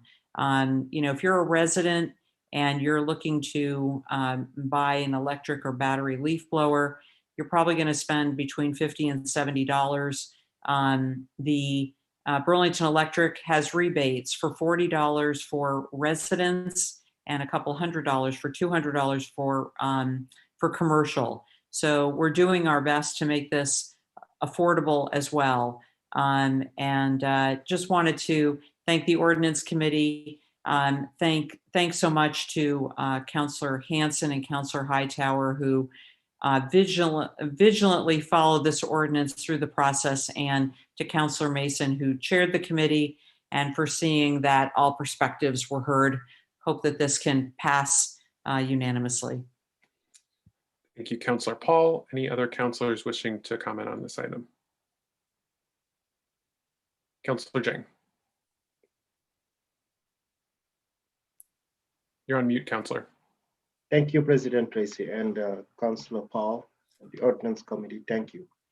I was just wondering about now, when will this be, upon approval tonight, when will it go into effect for those who are listening? Councillor Jang, to whom are you directing your question? To Councillor Paul or members of the Ordinance Committee. Okay, Councillor Paul, are you able to clarify that? Well, if you're talking about the phase-in, Councillor Jang, the city is taking the lead on that and would be using electric or battery leaf blowers by August of this year. There would be a phase in for smaller, larger businesses that do, say have 10 customers. These are mostly landscaping companies. And we phased that in to give people an opportunity to make that conversion and know well in advance when the dates are. So I don't know if that answers your question. I hope it does. Yes, it does. And it's the beginning. It's just a start of a bigger question. And the bigger question is, you mentioned it a little bit. Now, how do we ensure that all Burlingtonians are aware that there is now this new policy? The education and communication piece of this legislation is what I'm asking for. What is the plan in making sure that Burlingtonians understand that this is now a policy, an ordinance? Sorry. Is that a question you're addressing to someone in particular, Councillor? And again, we try not to do too much back and forth on these things, on the floor. But are you addressing this to anyone in particular, Councillor? President Tracy, of course, I think Councillor Paul again, because she introduced the resolution and all the questions are going to her, unless I ask somebody else to respond. Okay, all right, thank you for clarifying. Councillor Paul, are you able to clarify that? I really thank you, President Tracy and Councillor Jang. I don't know what the process is specifically. I haven't served on the ordinance committee in some time. I think that's probably a question. This has happened, a number of times before that we've made changes like this. Perhaps Councillor Mason is better equipped to answer this question. He's raising his eyebrows, so I'm not sure if he knows, but I will ask him anyway. Okay, Councillor Mason, did you want to take a crack at this? My response would be that, this is no different than any other. We make hundreds of policy changes during the course of the year. We have not had a specific conversation with a department in terms of providing public outreach. I might follow up with BED. Is there some way to, effectively relay this to residences, prior to the commencement of next year, whether that's an insert into an electric bill. But I would say, my intention is to utilize the social media and Front Porch Forum to communicate this as these deadlines roll. Of course, I only have outreach to, those neighborhoods that happen to be in the South End, but I would say each of us, if we're able to do that, it'll be somewhat effective in terms of managing this. Thank you, Councillor Mason. Anything further, Councillor Jang? No, thank you. Okay, thank you. Councillor Stromberg, were you looking to be recognized? I'm good, thank you. Okay, any further comments on the ordinance on leaf blowers? Okay, seeing none, let's go to a vote on that. All those in favor of adopting the ordinance, please say aye. Aye. Aye. Any opposed? Hearing none, that carries unanimously. We are now on to our next item, which is item 6.03. We go to Councillor Pine for a motion on that item. Thank you, President Tracy. I would move the resolution and request the floor back very briefly after a second. Okay, we have a motion from Councillor Pine, a second from Councillor Paul. Go ahead, Councillor Pine. So the Police Commission has requested essentially to get professional assistance from the premier citizen oversight organization in the country, teaching this commission with staff present what is needed to conduct effective citizen oversight of law enforcement. And this is I think it's a small request in terms of its fiscal impact, but I think it's critical in terms of acknowledging that we have to find a new way of ensuring that the community's values around conduct of our police officers are fulfilled, and that we are, aspiring to the highest level of accountability and ensuring that that we live up to the trust that the public has placed in the city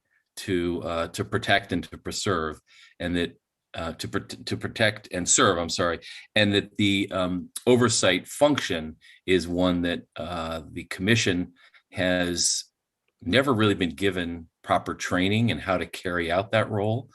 And this is new territory, and it's an important step, I think, in the right direction in order to ensure that we rebuild and restore trust and confidence in our oversight of our own police force, that we choose to police ourselves. That's essentially part of self-governance, really, is we are, as the leaders, are empowered to ensure that our police force best protects and serves our community. And I think this is an important step in that process. Thank you. Thank you, Councillor Pine. Any further comments from councillors? Councillor Hightower. Just that I've been in contact with Commissioner Seguino and through her Nicole, and they very much welcome. I think we will have probably a new public safety committee as well as a new charter change committee, and they very much welcome a larger audience for the trainings. And so for the folks who are new to those committees, or for councils in general who want to participate in the training, I think they are more than welcome. Okay, thank you, Councillor Hightower. Any further comments? Okay, hearing none, we'll go to a vote. All those in favor, please say aye. Aye. Aye. Aye. Any opposed, please say nay. Okay, hearing none, that carries unanimously, which brings us to our next item, which is item 6.04, Community Service Officer Job Description. Councillor Pine, please have a motion on that. Yes, I would move to waive the reading and adopt the resolution. Thank you, Councillor Pine. Is there a second? Seconded by Councillor Jang. Sorry, just point of order, President Tracy. Yep, go ahead. Just quick point of clarification or point of order is the action on the listed on board docs is just to place the communication on file. So I just wanted to clarify if it was that or a resolution, as Councillor Pine said. Good catch. Councillor, I'm going to go to Attorney Blackwood just to understand. Attorney Blackwood, if you might be able to weigh in on specifically what is required in this particular action, because Councillor Hanson is correct that is the action on board docs, is to accept the communication and place it on file, but curious as to if we need to adopt the resolution.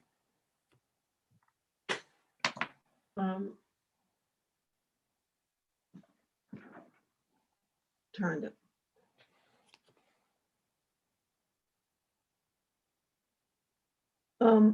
I don't,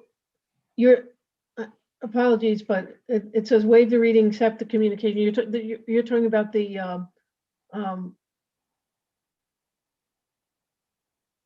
I don't think there is a resolution. Isn't. Okay, that's why I got confused. Sorry, I don't believe there is any resolution. This is just a communication from the police department about an error that was made previously, and that's being corrected. Okay, so it was originally put on consent because it was an item of communication, and I think President Tracy, you were interested in just making sure that if people had questions or comments about it, they could make them. Sure.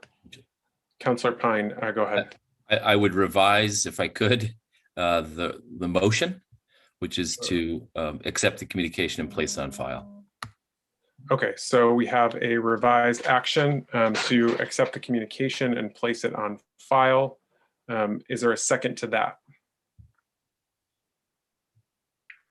Seconded by Councillor Hanson. Is there comment on this item? Yes, there is a comment. Go ahead, Councillor Jang. Thank you. I mean, I was just wondering if the Public Safety Committee actually reviewed the job description and provided some input. I just was wondering if that took place as well.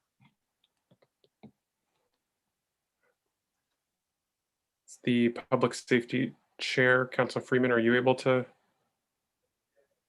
I'm sorry, can you repeat the question? I missed it. I was wondering if the Public Safety Committee reviewed the job description with and made some comment or suggestions or For the CSOs, not no, and I don't. I would defer to Councilor Hightower as well. I don't believe we looked at it in joint committee, although I missed our last meeting, so I didn't miss our last meeting, so if it was then I missed it. But I don't believe that public safety has would have reviewed this. No. Okay, Councilor Hightower. Yeah, I think that there was a request for the Public Safety Committee to review the 2 CSL positions that are yet to be determined where they're being placed, not the CSO position. So this was never sent to Public Safety. Okay, Attorney Blackwood. Yeah, and perhaps just to clarify, the CSO positions, this job description was minor changes from the general CSOs that already exist. So this wasn't like creating a new position. There are positions like this, and then some modifications were made to reflect the current status. There is also one CSL position that again is very similar to another position at BPD already, which is the one held by Lacey and Smith, and those were the modifications on these 3 job descriptions that you all approved back in January. And as they were going to get posted, we realized that there were a couple of errors in them that are laid out in the memo.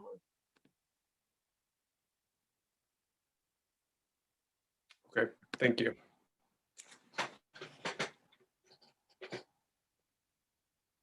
Any further comments on this item, folks? so. Councilor Jang. Yes. So why I'm asking all of this is I'm very aware of the position that Mary Lacey have held or still holding, and I believe that the City Council did approve the creation of these positions. And now there is a job description created. My question is, has this job description been reviewed by member of the City Council? Are there opportunities to add new scope of work for these positions? Because Mary Lacey's position, it include, if I understand correctly, removal of graffiti in the city. But this, when I looked, it did not. And also time have changed. Have these positions also been could play also another role, such as patrolling the beach in making sure that people are respecting social guidance around COVID-19. There are so many elements that this position could do for the city in addition of what the City Council approved initially. I am not saying I'm approving or disapproving. I'm just trying to understand what has been happening about the creation of this position and who among the City Council reviewed them. That's my only question. But it seems it's going to bring just another turmoil, which I think we don't need. Thank you. Thank you, Councilor. I see Acting Chief Murad looking to be recognized. Acting Chief. Yes, thank you very much, Mr. President, for acknowledging me. So if members would look at the one that is labeled incorrect community service officer, the differences are that the highlighted pay grades and union affiliation have been corrected, and those red inserts have been added to the existing role. Otherwise, the CSO is as exists, and it's not the role that Lacey has. So I think I heard Councilor Dang mentioning Lacey. That's a different role. That's her role, which is invaluable, is more akin to the CSL role. And as Councilor Hightower mentioned, that role is still being looked at. There's some that are supposed to be designed in different ways. There's one that is designed to be posted and brought to the PD to focus on opioids, which isn't entirely what Lacey does, although it's a component of her work. But the CSO roles are existing positions. There are some small changes that were made to the language in the report. You can see it in red, but those changes were already seen by you in January and approved. And they are, in fact, just clarifications in the paperwork of things that the existing CSOs largely already do. And those are union positions, the ones that we have the ones that we're hopeful to have in the future and hire are our union positions. The only difference was an erroneous, the fact that it was incorrectly, the pay grade and the union affiliation were incorrectly listed. And what we're seeking sort of approval for or noticing for is the correction of those errors. Okay, thank you, Acting Chief. Any further comments on this item? Okay, hearing none, let's go to a vote. All those in favor, please say aye. Aye. Aye. Aye. Any opposed? Okay, the motion carries unanimously. Brings us to our next item, which is item 6.05, a communication from Laura Wheelock regarding the Shelburne Street Roundabout budget amendment, cooperative agreement, finance and maintenance agreement amendment, and the A&E contract approval. Councillor Hanson, may I please come to you for a motion on that? Sure, yeah. Buckle up, everyone. It's a long one. So I move number 1 to authorize the Director of Public Works to execute supplemental agreement number 3 to utility agreement UT0053 with the Vermont Agency of Transportation, authorizing an additional $78,586 in reimbursable funds and raising the total agreement value to $268,028.33, subject to the final review and approval of the City Attorney's Office. Number 2, to authorize the Director of Public Works to execute amendment number 1 to the Finance and Maintenance Agreement FM0324 with the Vermont Agency of Transportation, authorizing an additional $231,930.61 in reimbursable project expenses, bringing the total agreement amount to $341,806.70, subject to the final review and approval of the City Attorney's Office. Number 3, to authorize the Director of Public Works to execute a contract with Aldrich and Elliott PC in the amount of $89,800 with an additional $9,310 or 10.5% in contingency funds for the Shelburne Street Roundabout project, which will be 100% reimbursed under utility agreement UT0053, subject to the final review and approval of the City Attorney's Office. And number 4, to authorize the Chief Administrative Officer to effect the budget amendments and transfers of funds as referenced in the accompanying memorandum and attachment, which is FY21 budget amendments and project budget amendments, to pay the above referenced project expenses in FY21 and overall project budgets. Thank you for reading that very detailed motion, Councillor Hanson. Is there a second to that motion? Seconded by Councillor Stromberg. Okay, so I think we'll go to an explanation from Engineer Wheelock to just make sure that we understand all the elements of what was included in that motion before opening up to councillors. So, City Engineer Wheelock, go right ahead. Thank you, President Tracy. I might have a quick question about one of the motions. Item number 2 is not quite exactly as we had it in our memo. We're asking for amendment number 2 to the Finance and Maintenance Agreement. So I don't know if that needs to be clarified first. It might be a City Attorney Blackwood question or not. I think we would need to, at this point now that it's been introduced, just offer a technical correction amendment to that. So we can just do that. We can do that, but why don't we have you explain sort of the items first, and then we'll get into the discussion and we can make that correction within the discussion. Yep, I'm actually going to have our Public Works Engineer, Olivia Doris, who's also a project manager on this, go through that explanation. Okay, so yeah, I'll just give a quick overview, quick history on the project for anybody who might not be quite up to speed on the project history. So this project has been around for several years. It was initiated as a highway safety improvement project. through the Vermont Agency of Transportation in 2007. The existing intersection of Shelburne Street, Locust Street, and South Willard Street is classified by the Federal Highway Administration as a high crash location. Project scoping coordination with the city of Burlington in that time frame led to a solution of a one-lane roundabout, which will realign the approaches of the intersecting streets. The work under this project also includes stormwater infrastructure upgrades, sewer infrastructure upgrades, municipal water system upgrades, utility relocations, and bicycle and pedestrian infrastructure.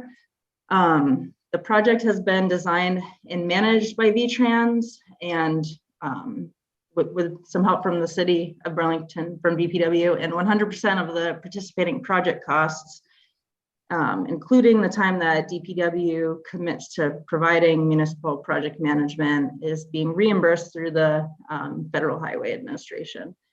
So this project recently reached a new milestone. VTrans completed the project design and advertised the project for construction bids in late February.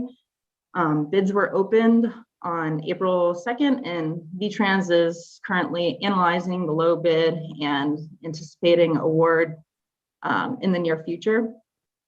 Active construction is expected to begin in mid to late June.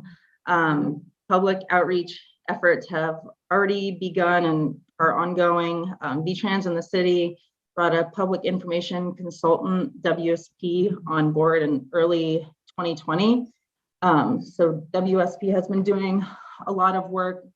They've developed a public involvement plan, managed community relations, established a project website and a project hotline, developed a stakeholders list, issued construction updates, developed and managed social media pages and other informational resources. Two of those resources, the project brochure and the project fact sheet, are included as attachments to this memo. So for those of you who want to take a look, they're also included on the project page on the city website. So for any members of the public who want to take a look, they're located there, and they're great snapshots of the project. So I just want to dive a little bit into the project administration, because the way this project is structured internally can be a little bit confusing, but this background information is really important in regards to understanding the requests that we're bringing forward tonight. So the city has essentially divided this project up into two sub-projects for accounting purposes. And this is because that currently there are two active agreements between VTrans in the city of Burlington related to this project. So you already kind of touched on it in the motions, but so both agreements cover 100% of the city's time and cost towards this project. The first agreement is the Cooperative Utility Agreement, ET 0053, which was entered into in 2013. This agreement covers all the utility related expenses, the design of the municipal water system, design of the sewer relining and upgrades, the cost of the field support, which will be provided by consultant Aldridge and Elliott, and as well as DPW's time commitment for management and construction support. So this agreement is managed by VTrans project manager Melissa Rutter, who manages it separately from the overall project manager Michael LaCroix. But this agreement is captured under what we refer to as the Shelburne Street Roundabout Utility Subproject in kind of our accounting system. So the second agreement is the Finance and Maintenance Agreement, FM 0324. This agreement covers all transportation project related expenses, including management, DPW oversight during construction, the legal fees during the right-of-way phase of the project, and generally everything that isn't included under the utility agreement, with the exception of the management and disposal of contaminated soils. And I'll get into that a little later. But this agreement is managed by the overall project manager, Michael LaCroix, project manager at VTrans with the highway design section. And so this agreement is captured under what we refer to as the Shelburne Street Roundabout Transportation Subproject. So again, this is all important to understand as it relates to the approvals that we're seeking tonight. Summarize those, entering into amendment number 3 for the supplemental utility agreement. That amendment will increase the maximum limiting amount for that agreement to cover the costs of bringing in a professional consultant, Aldridge and Elliott, to provide construction support to the city during the construction of the municipal water system. And this is due to the city's limited capacity within its own staff this summer. And we're also seeking authorization tonight to enter into that contract with Aldridge and Elliott. So I do want to note that we received approval to sole source Aldridge and Elliott for this work, given that they've been intimately involved with the project over the last few years with the design of the water system, and they're one of the small number of local consultants who are qualified and specialized enough to complete this work for us. Again, we're also requesting authorization to enter into amendment number 2 to the finance and maintenance agreement. This amendment will provide the city with funding to perform more municipal project management duties through construction, project administration, invoicing, public outreach, attending project meetings, making site visits as needed throughout construction, just otherwise support VTrans through the construction phase of this project. So another important detail that we wanted to brief the council on are the non-participating project costs. As noted, all the participating project costs will be reimbursed through FHWA.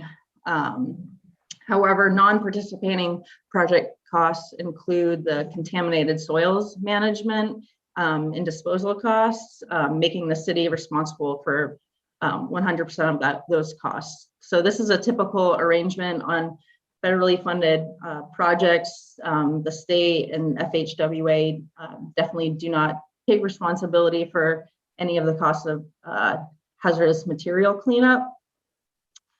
And this is also an obligation that the city committed to through the finance and maintenance agreement. So some of the soils contaminated costs specifically related to petroleum contamination from underground storage tanks will be reimbursed, not through FHWA, but through the Vermont Department of Environmental Conservation through their petroleum cleanup fund. So we have budgeted for those costs as we'll need to cover them up front. However, we will be able to submit requests for reimbursement through DEC and ultimately receive reimbursement for at least some, if not all, of the costs related to the cleanup and disposal of specifically the petroleum contaminated soils. So we have already accounted for some of these costs in our original FY21 and overall project budgets. However, bid prices came in slightly higher than estimated. So we have requested an amendment to those budgets to incorporate additional funds to cover those costs. I would also like to note that each public and private utility will be responsible for contributing their share of costs for managing and disposing soils related to their work for their respective infrastructure. So those costs are also included in our proposed project budgets. That's kind of just a brief overview of what we're seeking authorization for. Any questions? Excellent. Well, thank you for that. I appreciate all that explanation as well as the discussion at Board of Finance. Let's go to council discussion, and then we can go back before we kind of take a final vote to make the technical correction amendment to reflect amendment number 2. So are there comments from councilors?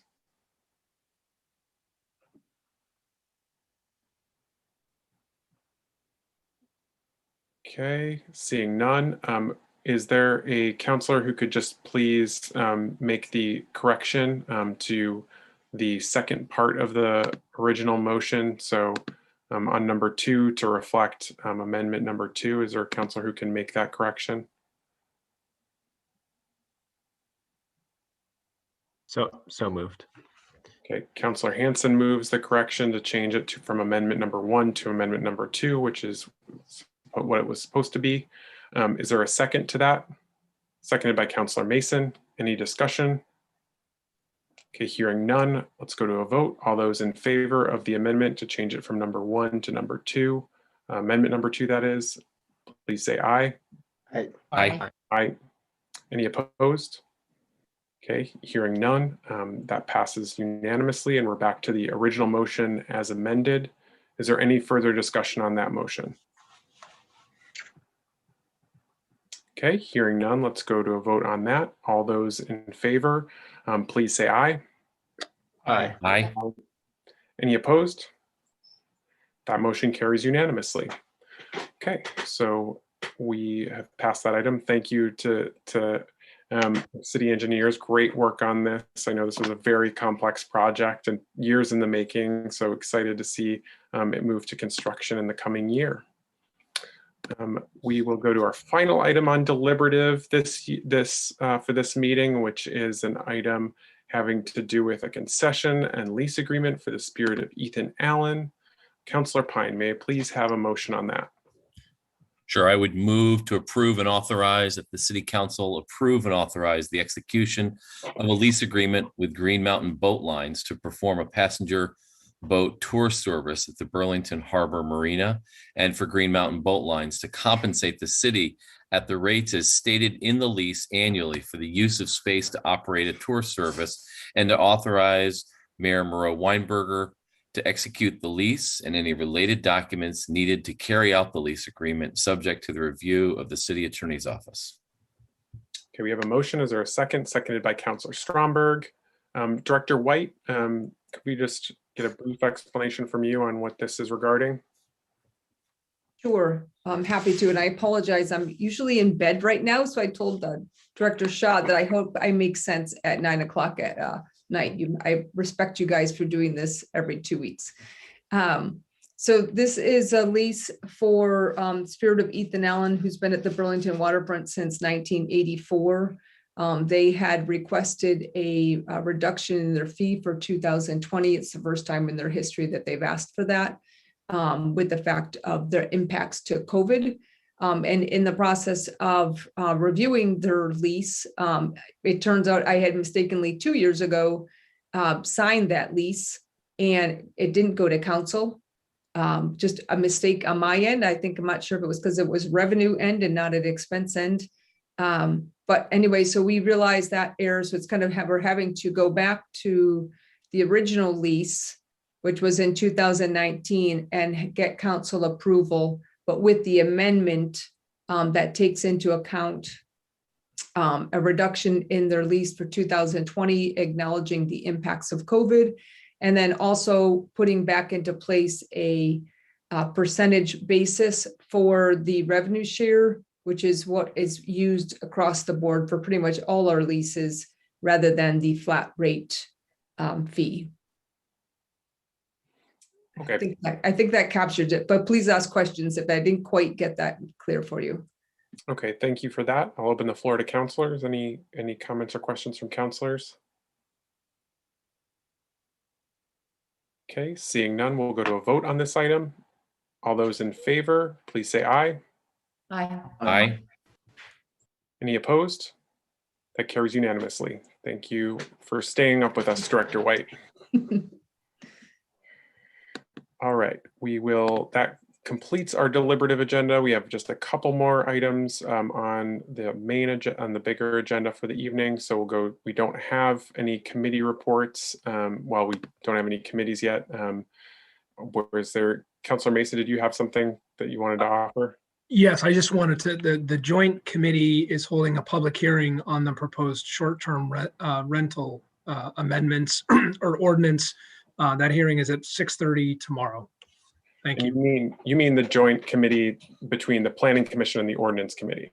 Yes, that is correct. Thank you, President Okay. Tracy. Thank you for that. I appreciate that. Any further committee reports? Again.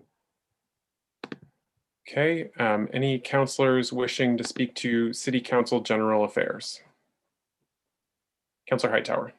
Sorry, this goes a little bit more and maybe also committee things, but on April 27th at 6:15 will be the next public safety town hall. The link isn't out yet, but it should be out by tomorrow. So look for that in the city calendar as well as front porch forum posts and so on. Thank you, Councilor Hightower. Any other councilors wishing to speak to general city affairs? Councilor Jang.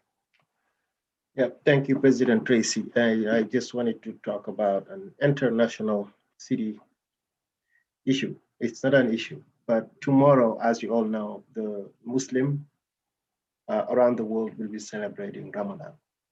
And it is 30 days of fasting from sunset to sundown with no eating or drinking. And it is also recommended for every Muslim to ask for forgiveness, to ask it for people that they work with, neighbors, family members, and Muslim or no Muslim. Any human being, I am just ready to ask everyone, whether I know it or don't know it, ask the forgiveness of everyone. Because in 30 days, I might be a little bit grumpy at times, but just understand that he's not eating or drinking. And I'm wishing you all a happy Ramadan, 30 days of fasting. Thank you, President Tracy. Wonderful. Thank you for sharing that, Councilor Jang. Councilor Pine. Thank you, President Tracy. I just think we have a big piece of information that taxpayers in Burlington are getting finally, and that is the reappraisal notice. And what I'm getting as a point of confusion from people, I just want to clarify this, is that the new value is one thing, and that's a number, and it's surprising people that number in some cases. But what they're not able to do is to figure out the tax rates. And the answer is because we don't know the tax rates. We don't have them from the legislature, and we won't have them for some time. We don't have our own tax rate. So there's a whole part of that equation that just isn't available yet. But what I really want to emphasize, everyone shares with every constituent, everyone who's concerned, is the value is really the thing to be concerned about right now. If they think their value is wrong, that's what the appeal process is for, not the ultimate bill. Obviously is critical, but if the value is inconsistent with properties around you, or you had an appraisal done to refinance or get a home equity loan or something that tells you there's math here that's a problem, and that's in the value, that's the place to focus. I just want to put that out there. I do want to just say, I think giving people until April 23rd when they just got it in the mail today is 11 days is just not acceptable. I'm really not comfortable with what we've done as a city. We should have notified people by April 1st or thereabouts. And so I feel like we basically used up 11 days of their appeal period, and now they only have essentially 10 days to figure out if they're going to appeal. And I just want to register that I don't think that's an acceptable way to proceed as a city. So I'll be working with the administration to see if there's a way to extend it without having to come back to council, because I guess we meet on the 20. Yeah, we meet after the deadline. So thank you. Okay, thank you, Councilor Pine. Councilor Paul. Thanks, President Tracy. Just want to mention that I have heard from a couple of people who have gotten their appraisal letter today from different parts of the city who are concerned, as Councilor Pine noted, that they really just don't have enough time between getting the letter and having the opportunity to appeal if they so choose. And I think I agree with you. I think we should extend that and hope we can do that. Just two things. The first is April 24th, which is a Saturday, is the next food distribution in the South End at Champlain Elementary. It's at noon. Anyone in need is welcome to come and either on foot or by car. Then the other thing also just wanted to mention, as most of you may recall, last July, we passed a resolution that resulted in the street mural in front of, on Main Street, Black Lives Matter. If any of you have been out on the street recently, you've noticed that the winter really does a number on street painting. And just wanted to let you know, if you wanted to pass this along to anyone, that the resolution that we had passed in July did say that would be redone for the next 3 years. We are planning on doing that probably sometime in May. It can't really be done in April because it's not warm enough for the paint to dry. Well, with the exception of the other day when it was 72 degrees out, but normally it needs until May. So we will be hoping to do something in May, and I'm happy to be in touch on that as well. And if anyone is interested in working on that, by all means, please let me know. Thanks. Okay, any further comments on general city affairs? Okay, seeing none, we'll close that item and move into council president updates. So the main thing that I've been working on has been committee appointments, and I'm very close to finalizing those. So I hope to have those out hopefully tomorrow, but certainly within the week to the full council, and then get those up on the city website as well. We'll put those on the consent agenda also for the next council meeting. So keep an eye out for those. I appreciate councilors' willingness to work with me on that and getting me all your preferences and just flexibility. It's always a tall order to get folks at least some of what they want, if not all of what they want. So thank you for that, councilors. I've appreciated the conversations with all of you about that. I'm also working with Councilor Barlow about getting a new councilor orientation. So if you're interested in helping out with that, we're trying to work with some different city officials. And if you'd like to help with that or just join us, please let me know. I'm certainly welcoming of assistance and other voices to help our new colleague learn the ropes here at City Council. I just really want to welcome you for your first real meeting as well, Councilor Barlow. It's good to have you on board. Yeah, I just really appreciate it. We'll be probably picking up steam here in the next couple weeks. So thanks, councilors. It's nice to have an earlier meeting. With that, I will turn it over to Mayor Weinberger to close us out for the night.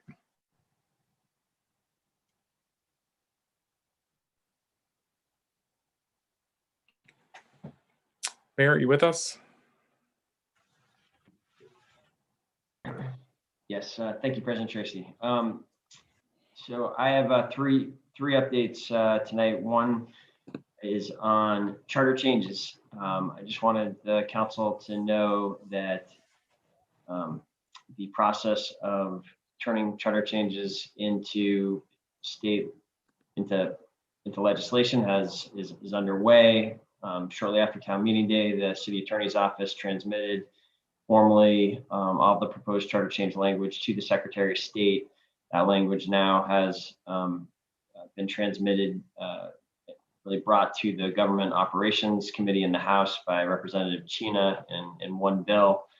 And we believe at some point in the coming weeks, the committee will be taking up deliberations on those charter changes. And I participated in a call this morning with a number of members of the legislative delegation, and there is a significant amount of coordination between the city and the delegation that is underway, and will continue from here to see the charter changes implemented, approved.